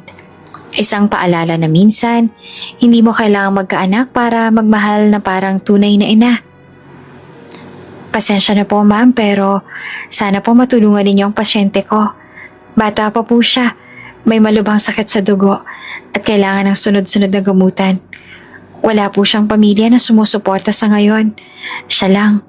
Kami lang po sa ospital ang umaalalay sa kanya. Wika ni Millicent. Halos nagmamakaawa habang kausap ang staff ng isang charity office. Ngunit halata sa mukha ng staff ang pag-aalinlangan. Marami na po kasi tayong kaso ngayon, ma'am. Puno na po ang slots para sa medical assistance. Pero kung gusto po ninyo, i-follow up nyo na lang po next month. Napayuho si Millicent. Sinubukang itago ang pagkadismaya. Nanginginig ang kamay niyang hawak ang folder ng mga dokumento ni Liam. Pagod siya mula sa trabaho, sa pag-aasikaso, sa paglalakad. Pero hindi siya titigil. Hindi siya titigil hanggat may natitira pa siyang lakas. Biglang may boses na pumunit sa katahimikan sa silid ng opisina. Anong kailangan mo, Iha? Napalingon si Millicent at bahagyang napatigil sa gulat. Isang ginang ang nakatayo sa gilid. Eleganteng pananamit. May suot na perlas at halatang may angking yaman. Nakaayos ang buhok, may maringal na tindig. At ang presensya nito, tila nag-iba ang hangin sa silid. Pasensya na po, sagot ni Millicent at bahagyang nag-aalangan. Hindi ko po kayo napansin. Nurse po ako at may pasyente po akong bata.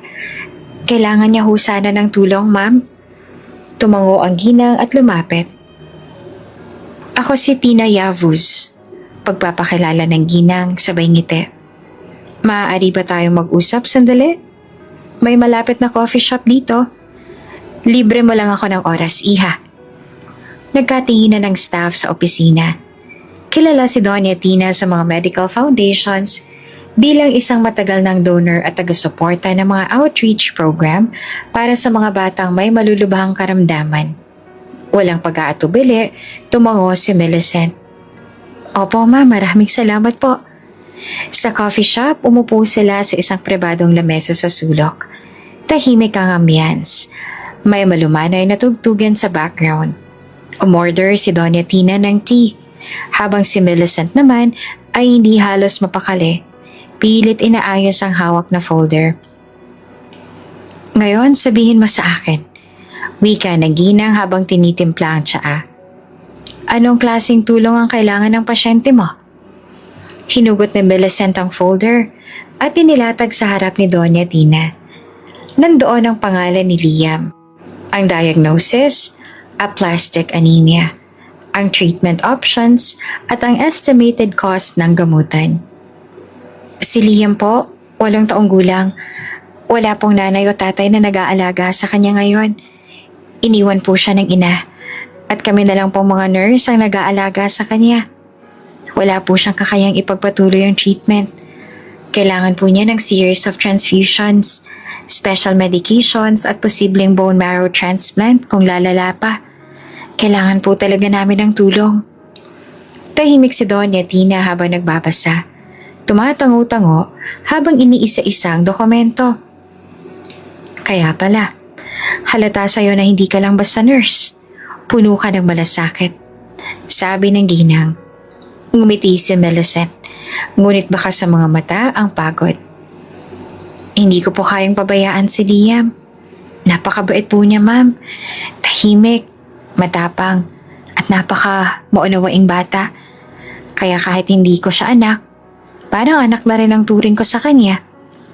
Tumango si Doña Tina, tsaka dahan-dahang isinara ang folder. Makakaasa ka, Millicent. Ako mismo ang kikilos. May sarili akong foundation, Yavuz Children's Hope Foundation. Isa kami sa mga organisasyong tumutulong sa mga batang may matitinding karamdaman.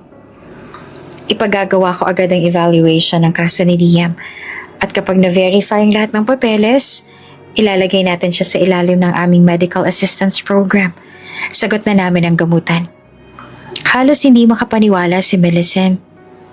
Ma'am, nangingilid ang luha niya. Totoo po ba ito? Totoo po ba natutulungan niyo si Liam? Ngumiti si Doña Tina, sabay hawak sa kamay niya. Hulog ka ng langit sa batang iyon, Iha. At ngayon, sana ako naman ang maging hulog ng langit sa inyong dalawa. Napasapo sa mukha si Millicent. Hindi niya na mapigilan ng luha. Salamat po. Salamat po, Doña Tina. Akala ko po wala na. Pero ngayon parang may liwanag ulit. Hindi lang para kay Liam kundi para sa akin. Masiglang pumasok si Millicent sa silid ni Liam habang hawak ang maliit na bag ng candy at laruan na napulot niya kanina sa charity booth na nadaanan niya pa uwi. Hindi rin nawala ang ngiti sa kanyang muka. Dala ng balitang hindi niya na kayang itago pa mula sa batang matagal nang umaasang may sasagip sa kanya sa gitna ng sakit. Nakahiga si Liam habang nakatingin sa bintana. Pinapanood ang paggalaw ng mga ulap. Agad siyang napalingon nang marinig ang pagbukas ang pinto. "Nurse Millicent!" Masigla niyang bate kahit kita pa rin sa matang pangungulila. Lumapit si Millicent at naupo sa gilid ng kama. "Liam, may magandang balita ako sa'yo," sabi niya habang hinahaplos ang buhok ng bata. "Talaga po?" Biglang lumuksong puso ng bata. Napaupo ng maayos sa kama kahit may kahinaan pa ang katawan. "Oo, may tutulong na sa'yo," masayang sabi ni Millicent. "May isang mabait na ginang, si Doña Tina Yavuz na nagsabing tutulungan ka. May organisasyon silang tumutulong sa mga batang may malubhang karamdaman at isa ka sa mga tutulungan nila." Nanlaki ang mga mata ni Liam. Hindi siya makapaniwala. "Totoo po ba yan?" Tanong nito na halos mangiyak-ngiyak sa tuwa. Tumango si Millicent. "Totoong totoo. Kaya hindi mo na kailangang mag-alala, ha? Magkakaroon ka na ng sapat na gamutan, Liam. May mga doktor na titingin sa'yo. May mga gamot. At lahat ng kailangan mo tutulungan nila." Hindi na napigilan ni Liam ang sarili. Niyakap niya si Millicent ng mahigpit. Pinilit ibigay ang lakas na natitira sa kanya. "Salamat po. Salamat po, Nurse Millicent. Ang bait-bait niyo po. Ang bait-bait niyo po talaga." Haplos-haplos ni Millicent ang likod ng bata habang nakayakap ito. Bahagya siyang tumawa. Pilit pinipigilan ng pagbagsak ng luha. "Wala kang dapat ipagpasalamat, anak. Ang kailangan mo lang gawin ay ang gumaling, ha? Para makalaro ka ulit sa labas. Para makatakbo ka. Makipaghabulan, makakain ng ice cream, at matupad lahat ng pangarap mo." Napatingala si Liam sa kanya. May liwanag sa mata. "Gagaling po ako. Pangako po. Para makalaro ulit ako ng mga kalaro ko sa tapat ng bahay namin dati. Gagaling po ako." "Yan ang gusto kong marinig," sabi ni Millicent habang pinunasan ang gilid ng mata. "Kaya mula ngayon, kapit lang tayo, ha? Hindi mo na kailangang harapin to ng mag-isa." At doon, sa unang pagkakataon, matapos ang ilang linggo ng paghihintay at luha, muling sumilay ang isang tunay na ngiti sa labi ni Liam. Ngiting puno ng pag-asa. Makalipas ang ilang araw, nagsimula na ang gamutan ni Liam. Araw-araw ay sinisimulan siyang bigyan ng mga kinakailangang gamot. At unti-unti na rin siyang inisa sa ilalim sa mga pagsusuri at therapy na kailangang pagdaanan. Laging naarawan si Millicent upang alalayan siya. Tuwing umaga bago ang kanyang shift at tuwing gabi bago siya umuwi. Isang hapon habang nasa pahinga si Liam mula sa kanyang unang therapy session, bumisita sa ospital si Doña Tina Yavuz. Tahimik siyang pumasok sa silid ng bata. May daladalang prutas at ilang laruan. Nakasuot siya ng simpleng beige na blouse, pantalon at perlas na hikaw. Subalit halatang mayaman sa kanyang postura at kilos. Nang makita siya ni Liam, agad na lumambot ang mga mata ng bata. "Kayo po ba si Doña Tina?" tanong niya, may pagkamangha sa tinig. Ngumiti si Doña Tina at lumapit sa kanya. "Oo, ako nga. Ikaw si Liam, hindi ba?" Mahinahon niyang inilagay ang mga dalang prutas sa lamesita. "Napakabait mong bata, napakatapang." Napatingin sa kanya si Liam. Unti-unting nangingilid ang luha. Salamat po talaga dahil sa inyo makakapagpagamot na po ako." Lumapit si Doña Tina at hinawakan ang maliit na kamay ng bata. Kita sa kanyang mata ang habag at pagmamalasakit. "Liam, huwag ka mag-aalala. Tutulungan kita. Kahit anong mangyari. Hanggang sa gumaling ka. Hindi mo na kailangang matakot, ha? Andito kami para sa'yo."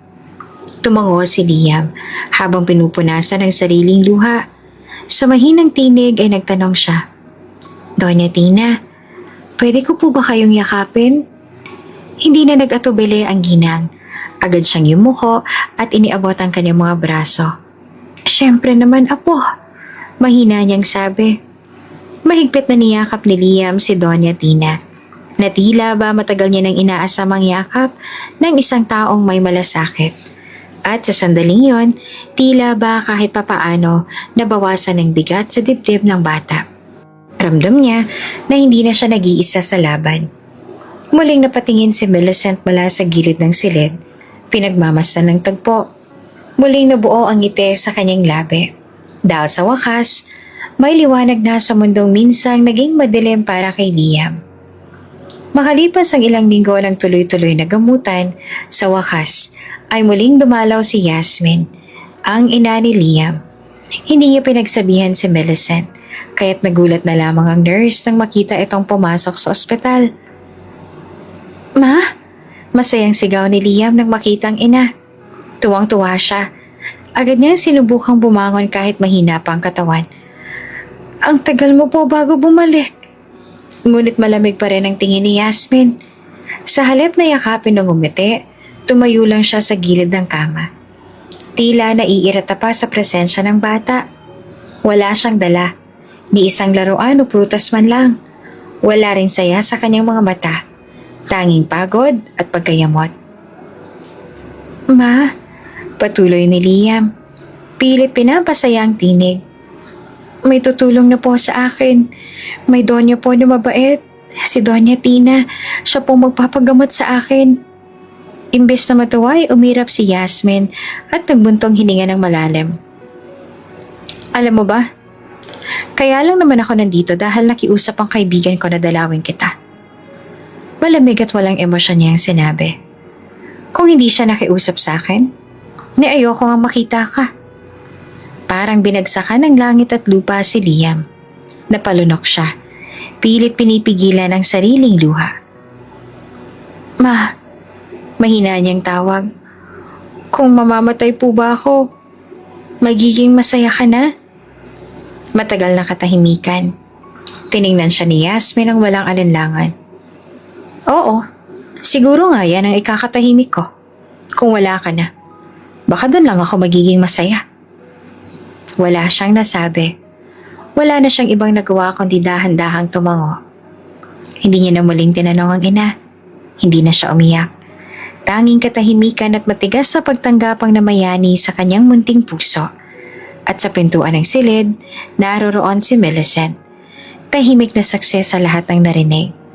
Napakuyom ang kanyang mga kamao sa galit at sakit para sa batang minahal niya na parang sariling anak. Hindi siya makapaniwala sa mga salitang binitiwan ng isang ina. Pagkaalis ni Yasmin sa silid, hindi man lang lumingon pa ito. Dumaan siya kay Millicent, ngunit hindi nagpakita ng kahit anong konsensya. Sa halip ay binigkas pa nito ng malamig. Bakit pinapahirapan niyo pa yung batang yan? Hayaan niyo na lang siyang mawala para tapos na ang lahat. Hindi na siya sinagot ni Millicent. Ang taong ginawa niya na lamang ay mabilis sa pagpasok sa loob ng silid. Agad niyang niyakap si Liam ng mahigpit. Naramdaman niyang panginginig ng bata kahit wala itong luha. Liam, mahina ngunit buo ang kanyang tinig. Huwag kang maniniwala sa mama mo. Hindi totoo yon. Hindi ka pabigat. Hindi ka pasakit. Isa kang regalo. Isa kang matapang na bata. Dito na napahikbe si Liam. Sa wakas, lumabas ang mga luha. At sa yakap ni Millicent, doon niya muling naramdaman ang init ng pag-aaruga. Ang pagmamahal na hindi niya nakuha sa sariling ina. Isang tahimik na gabi sa kanyang opisina, abala si Hasim sa pagbubuklat ng mga dokumentong may kinalaman sa kanilang kumpanya. Nang biglang pumasok ang isa sa kanyang pinakakatiwalaang investigator. Sir Hasim, mahinahong bati nito. May dinala po akong ulat tungkol kay Miss Yasmin, gaya po ng ipinag-utos ninyo. Bahagyang napatigil si Hasim sa ginagawa. Matagal na siyang hindi nakakarinig ng kahit anong balita tungkol kay Yasmin, ang babaeng minsan niyang minahal at muntik ng pakasalan. Agad niyang kinuha ang folder na inaabot sa kanya at binuksan ito. Anak, bulong niya habang nakatitig sa isang larawan ng batang lalaki. May anak si Yasmin? Tumangong investigator. Opo, sir. At base po sa aming pagsasaliksik, may batang lalaki siyang anak na ilang taon na rin nasa ospital. Pero ayon sa mga nakalap naming impormasyon, hindi raw ito ipinapaalam ni Miss Yasmin sa ibang tao. Ikinahihiya niya raw ang bata. Napatingin si Hasim sa investigator.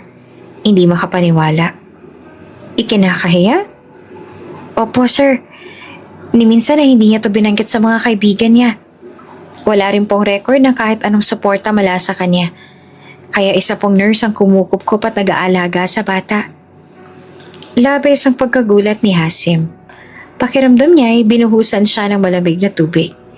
Hindi niya akalaing ang babaeng minahal niya noon ay may ganitong lihim. At higit pa, kayang baliwalain ang sariling anak. Hanapin niyo ang ospital. Gusto kong malaman ang lahat tungkol sa batang iyon. Pangalan, kondisyon, sino nag-aalaga sa kanya. Lahat. Mariing utos ni Hasim. Opo, sir. Ilang araw ang lumipas, nakarating kay Doña Tina ang balita. Habang tinutulungan nito ang isang charity drive, ipinakita sa kanya ni Hasim ang larawan ng bata mula sa report. Nang makita ni Doña Tina ang larawan, agad siyang napaatras sa gulat. Diyos ko, Hasim, ito ang batang tinutulungan natin. Siya si Liam. Halos mabitawan ni Hasim ang papel. Siya yun, ma? Yung batang may sakit na tinutulungan ninyo? Tumango si Doña Tina. Bakas ang pag-aalala sa muka. Oo, mabait siyang bata. Magalang. Wala siyang kamalay-malay sa ginawa ng kanyang ina. Kaya tinuring ko na siyang parang apo. Hindi na nag-aksaya ng oras si Hasim. Agad siyang nagtungo sa ospital kung saan naroon si Liam. Pagdating niya roon, tahimik niyang pinagbasa ng silid ng bata mula sa bukas na pinto. Doon niya unang nasilayan si Liam. Payat, maputla, ngunit may ngiting pilit na bumabalot sa kanyang labi habang kausap ang nurse na si Millicent. Napako ang tingin ni Hasim sa eksenang iyon. Isang bata na tila hindi alintanang bigat ng mundo sapagkat may taong handang yakapin siya sa kabila ng lahat. Ilang sandali pa, napansin niya kung paanong haplusin ni Millicent ang buhok ng bata, kung paano nito binibigas ang mga salitang, "Kakain ka na ha, para lumakas ka pa lalo." Walang galit ang bumalot sa puso ni Hasim, kundi awa at matinding lungkot. Sa loob-loob niya ay para bang may kung anong koneksyon siya sa batang iyon. At higit pa roon, hindi niya maipaliwanag ang bigat sa dibdib na iniwan ni Yasmin sa sariling anak. Isang inosenteng nilalang na hindi man lang piniling mahalin ng ina nito. Huminga siya ng malalim. Liam, bulong niya sa sarili. Anak ka ni Yasmin. At mula ngayon, hindi kita hahayaang masaktan ulit. At sa kanyang paningin, malinaw. Kung may tunay na nagmamahal kay Liam, iyon ay hindi ang ina nito, kundi ang babaeng naroon sa tabi niya, si Millicent. Isang hapon sa isang private cafe ang napili ni Hasim para makipagkita kay Yasmin. Maayos ang kanyang bihis. Elegante, ngunit simple. Tulad ng dati, tahimik siyang nakaupo habang hinihintay si Yasmin. Maya-maya pa dumating na ito. Suot ang mamahaling damit. May ngiti sa mga labi at kumpiyansa sa lakad. Hasim, nakangiting bati ni Yasmin habang naupo sa tapat niya. Hindi ko inakala na tatawagan mo ko. I was actually surprised, but happy. Hindi agad kumibo si Hasim. Tahimik lang siyang tumitig kay Yasmin. Malamig ang mga mata. Napangiti si Yasmin. So, are you thinking of giving us a second chance? Miss mo na ba ako? Mariing umiling si Hasim. Hindi kita tinawagan para makipagbalikan, Yasmin. Bahagyang kumunot ang noon ng babae. Nawala ng ngiti ang labi. Then, bakit tayo nagkita? Matagal na nagpakawala ng buntong hininga si Hasim bago tumingin ng diretso sa mga mata nito. Gusto kong malaman mo, na magsasampa ako ng kaso laban sa'yo. Napakurap si Yasmin. Hindi agad makapagsalita. Ano raw? Kaso? Ano? Hasim, ano ba may nagsasasabi mo? Magsasampa ako ng kaso sa kapabayaan mo, sa anak mo. Sa matagal na panahon mong pagpapabaya. Sa pagiging isang inang walang puso. Malamig niyang tugon. Anak? Tumawa si Yasmin ng pilit. So, nalaman mo na. Kaya mo ako pinaimbestigahan? Hindi ko kailangan ng maraming paliwanag mula sa'yo. Sagot ni Hasim. Ang gusto ko lang malaman mo, hindi ako titigil hanggat hindi ka napapanagot sa ginawa mong kapabayaan sa sarili mong anak. Yung batang dapat ay iniingatan mo, pinabayaan mo, ikinahiya mo. Hinayaang mabulok sa ospital habang namumuhay ka sa luhot kasi sinungalingan. Hindi mo pwedeng gawin to sa akin. Gante ni Yasmin, nanginginig ang boses. Hindi mo alam ang pinagdadaanan ko. No, alam ko lahat, Yasmin. At hindi yan dahilan para iwan at ikahiya ang batang walang kamuwang-muwang. You don't deserve to be his mother. You don't deserve to be free. Matigas na pahayag ni Hasim. Hindi nakaimik si Yasmin. Ang dating confident na babae ay tila binura ng bawat salitang binitiwan ni Hasim. Tatayo na sana si Hasim nang ituloy pa niya. I will make sure that you'll be in prison for what you did.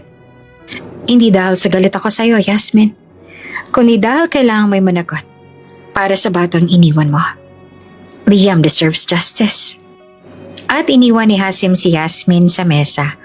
Bakas ang takot at panlulumo sa kanyang mukha habang unti-unting sinasakmal ng katotohanan ang lahat ng kanyang kasalanan. Kinabukasan bumisita si Hasim sa ospital upang kamustahin si Liam. Pagkapasok niya sa silid, agad siyang sinalubong ng matamis na ngiti ng bata. Uncle Hasim!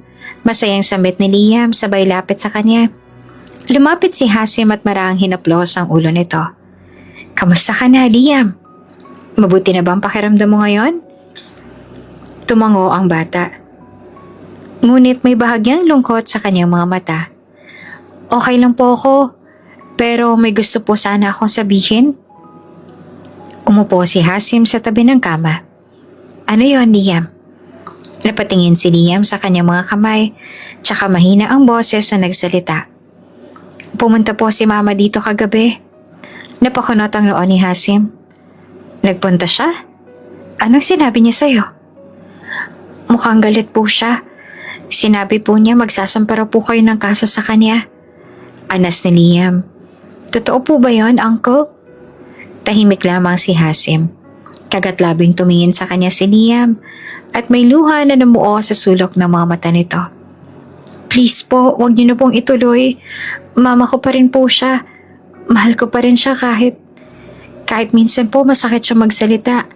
Ayoko po siyang makulong. Tumigil saglit si Hasim. Tila nilulunok ang bigat ng nararamdaman. Tinitigan niya ang inosenteng mukha ng bata. Puno ng pag-unawa at pagmamahal. Kahit pa hindi ito nararamdaman mula sa sariling ina. Hinawakan niya ang kamay ni Liam. Liam, please po. Maring pakiusap muli ng bata. Huminga ng malalim si Hasim bago tumango. Hindi ko siya sasampahan ng kaso. Hindi dahil sa karapat-dapat siya, kundi dahil sa'yo. Ikaw mismo ang nagsabing ayaw mong makulong ang mama mo pero simula ngayon, pagbabantaan ko siya. At kapag sinaktan ka pa niya ulit, ako mismo ang gagalaw. Nagliwanag ang mukha ni Liam. Talaga po? Tumango si Hasim. Oo. Pero ikaw, Liam, magpakatatag ka, ha? Huwag mo hayaan na kahit sinong magbaba sa'yo. Hindi kasalanan ang magkasakit at hindi ka dapat ikahiya. Napangiti si Liam at hindi napigilang yakapin si Hasim. Salamat po, Uncle Hasim. Ang bait-bait niyo po. Ngumiti naman si Hasim at mariin din siyang niyakap pabalik. Lagi ako nandito para sa'yo, Liam. Lagi mong tatandaan yan. At sa yakap na iyon, dama ni Hasim ang bigat na pasan ng isang batang nagmamahal sa kabila ng sakit. Isang yakap na nagsisilbing pangakong hindi na ito muling pababayaan. Inakala ni Hasim na matatapos ang kanilang naging pag-uusap ni Liam ay magbabago na si Yasmin. Na sa wakas ay matutunan nitong mahalin at arugain ang sariling anak. Umaasa siya na ang takot na makulong at ang panawagan ng sariling anak ay magiging sapat upang pukawin ang puso nito. Ngunit sa kabila ng lahat, nanatiling pabaya si Yasmin. Madalas ay hindi ito nagpapakita. Kapag dumadalaw man, tila wala rin itong malasakit. Madalas pa ay abala sa sariling mga bagay kaysa sa anak na may malubhang karamdaman. Hinahayaan nitong mag-isa si Liam na tiisin ang sakit. Habang ito'y nakaupo lamang at umaalis kaagad na parang wala siyang anak na naghihintay ng kalinga. Labis itong ikinagalit ni Hasim. Habang pinagmamasa ng mga araw na lumilipas at ang batang si Liam ay patuloy na lumalaban sa sakit, unti-unting namumuo sa puso niya ang galit at pagkamuhi sa isang inang walang pusong iniwan ng anak sa oras na pinakakailangan siya nito. Pero hindi nila hinayaang maramdaman ni Liam na siya'y nag-iisa. Si Millicent na lubos nang nalapalapit sa bata ang halos araw-araw na nag-aalaga rito.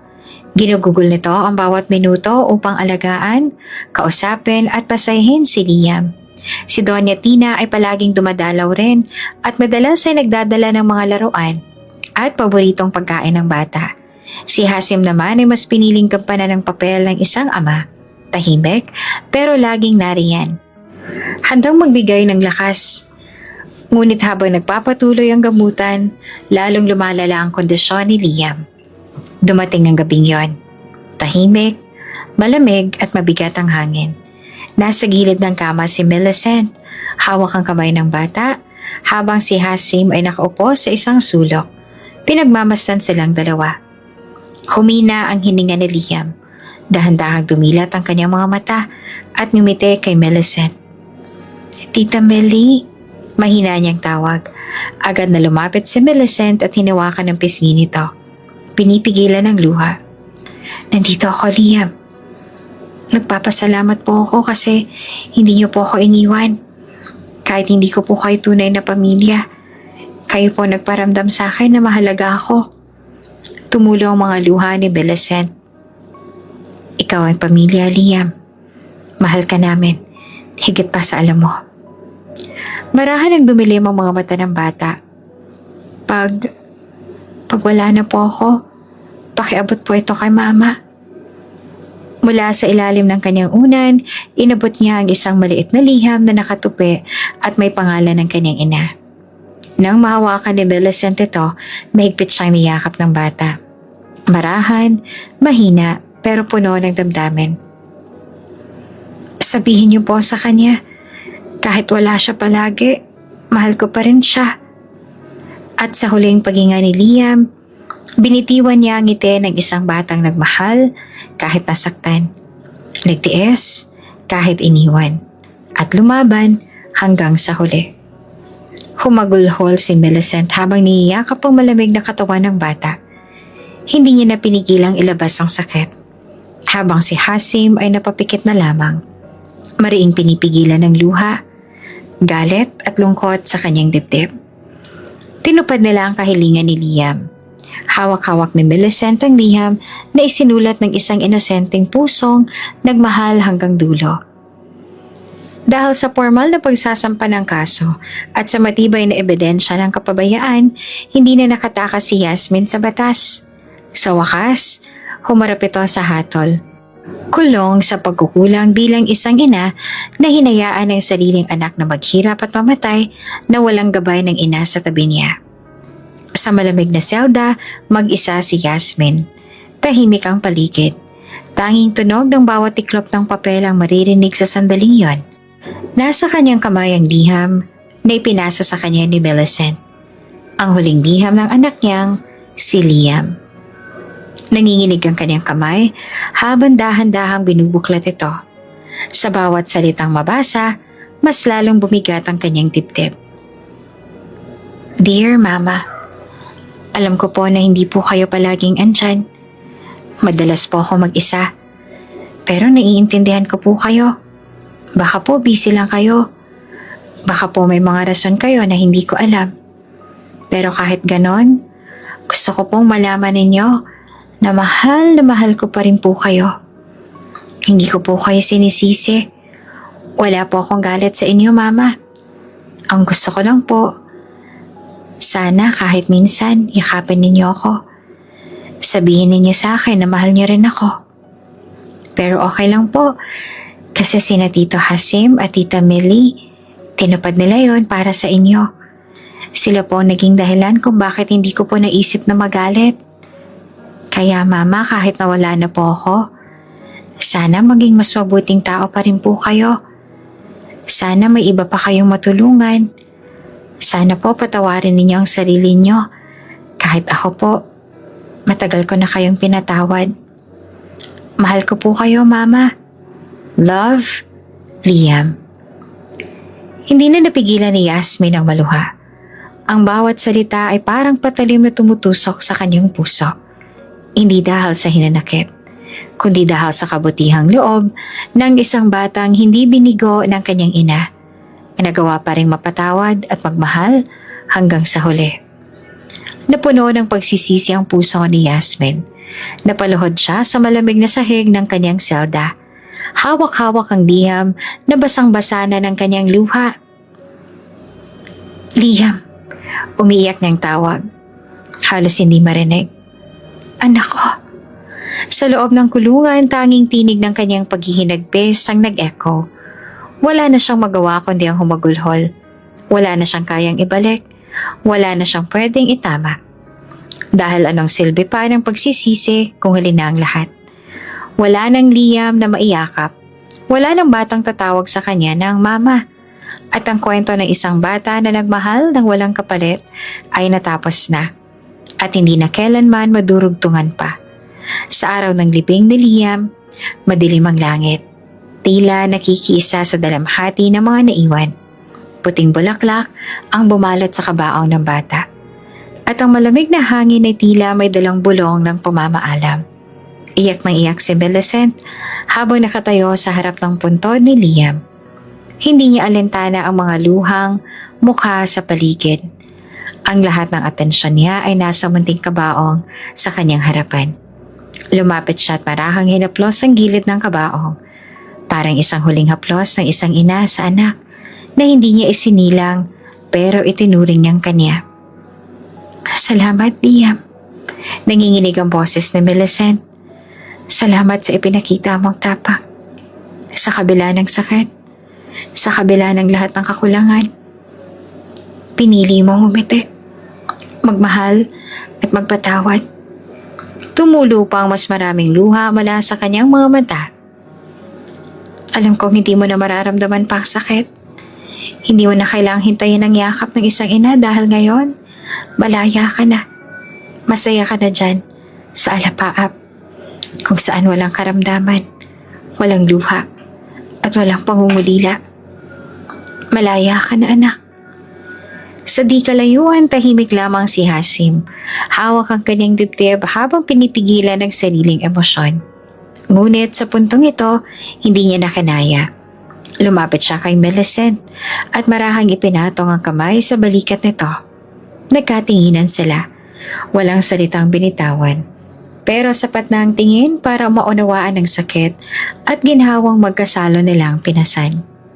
Lumipas ang mga buwan, dahan-dahan muling bumalik sa normal ang takbo ng buhay. Ngunit ang alaala ni Liam ay nananatili. Hindi sa lungkot kundi sa inspirasyon na iniwan nito.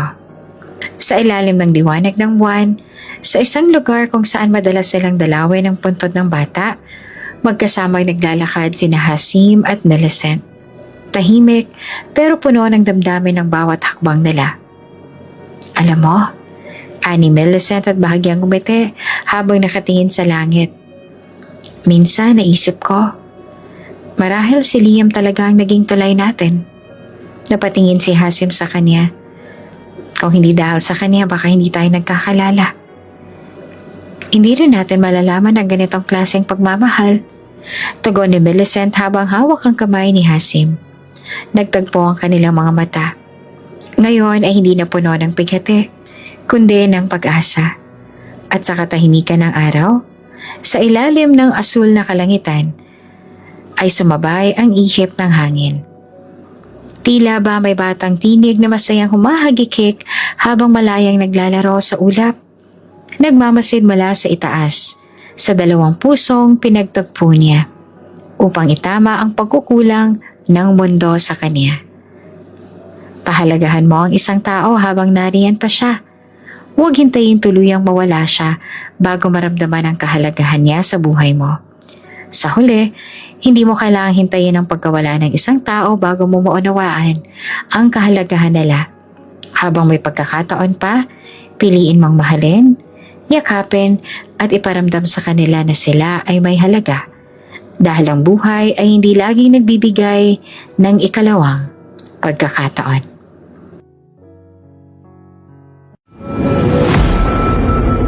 Bago ka pa lang sa channel na ito, Ate Jane TV, huwag kalimutang pindutin ang notification bell and subscribe button. Sana po hindi naman malaking abala sa inyo ang pagpindot ng subscribe button dahil ang kapalit po nito ay ang pagsuporta para makapag-produce ng mga libreng stories sa mga channels ni Ate Jane. Maraming salamat! Alam mo ba kung anong klaseng event to? Singhal ni Yasmin na ngayon ay mas malakas na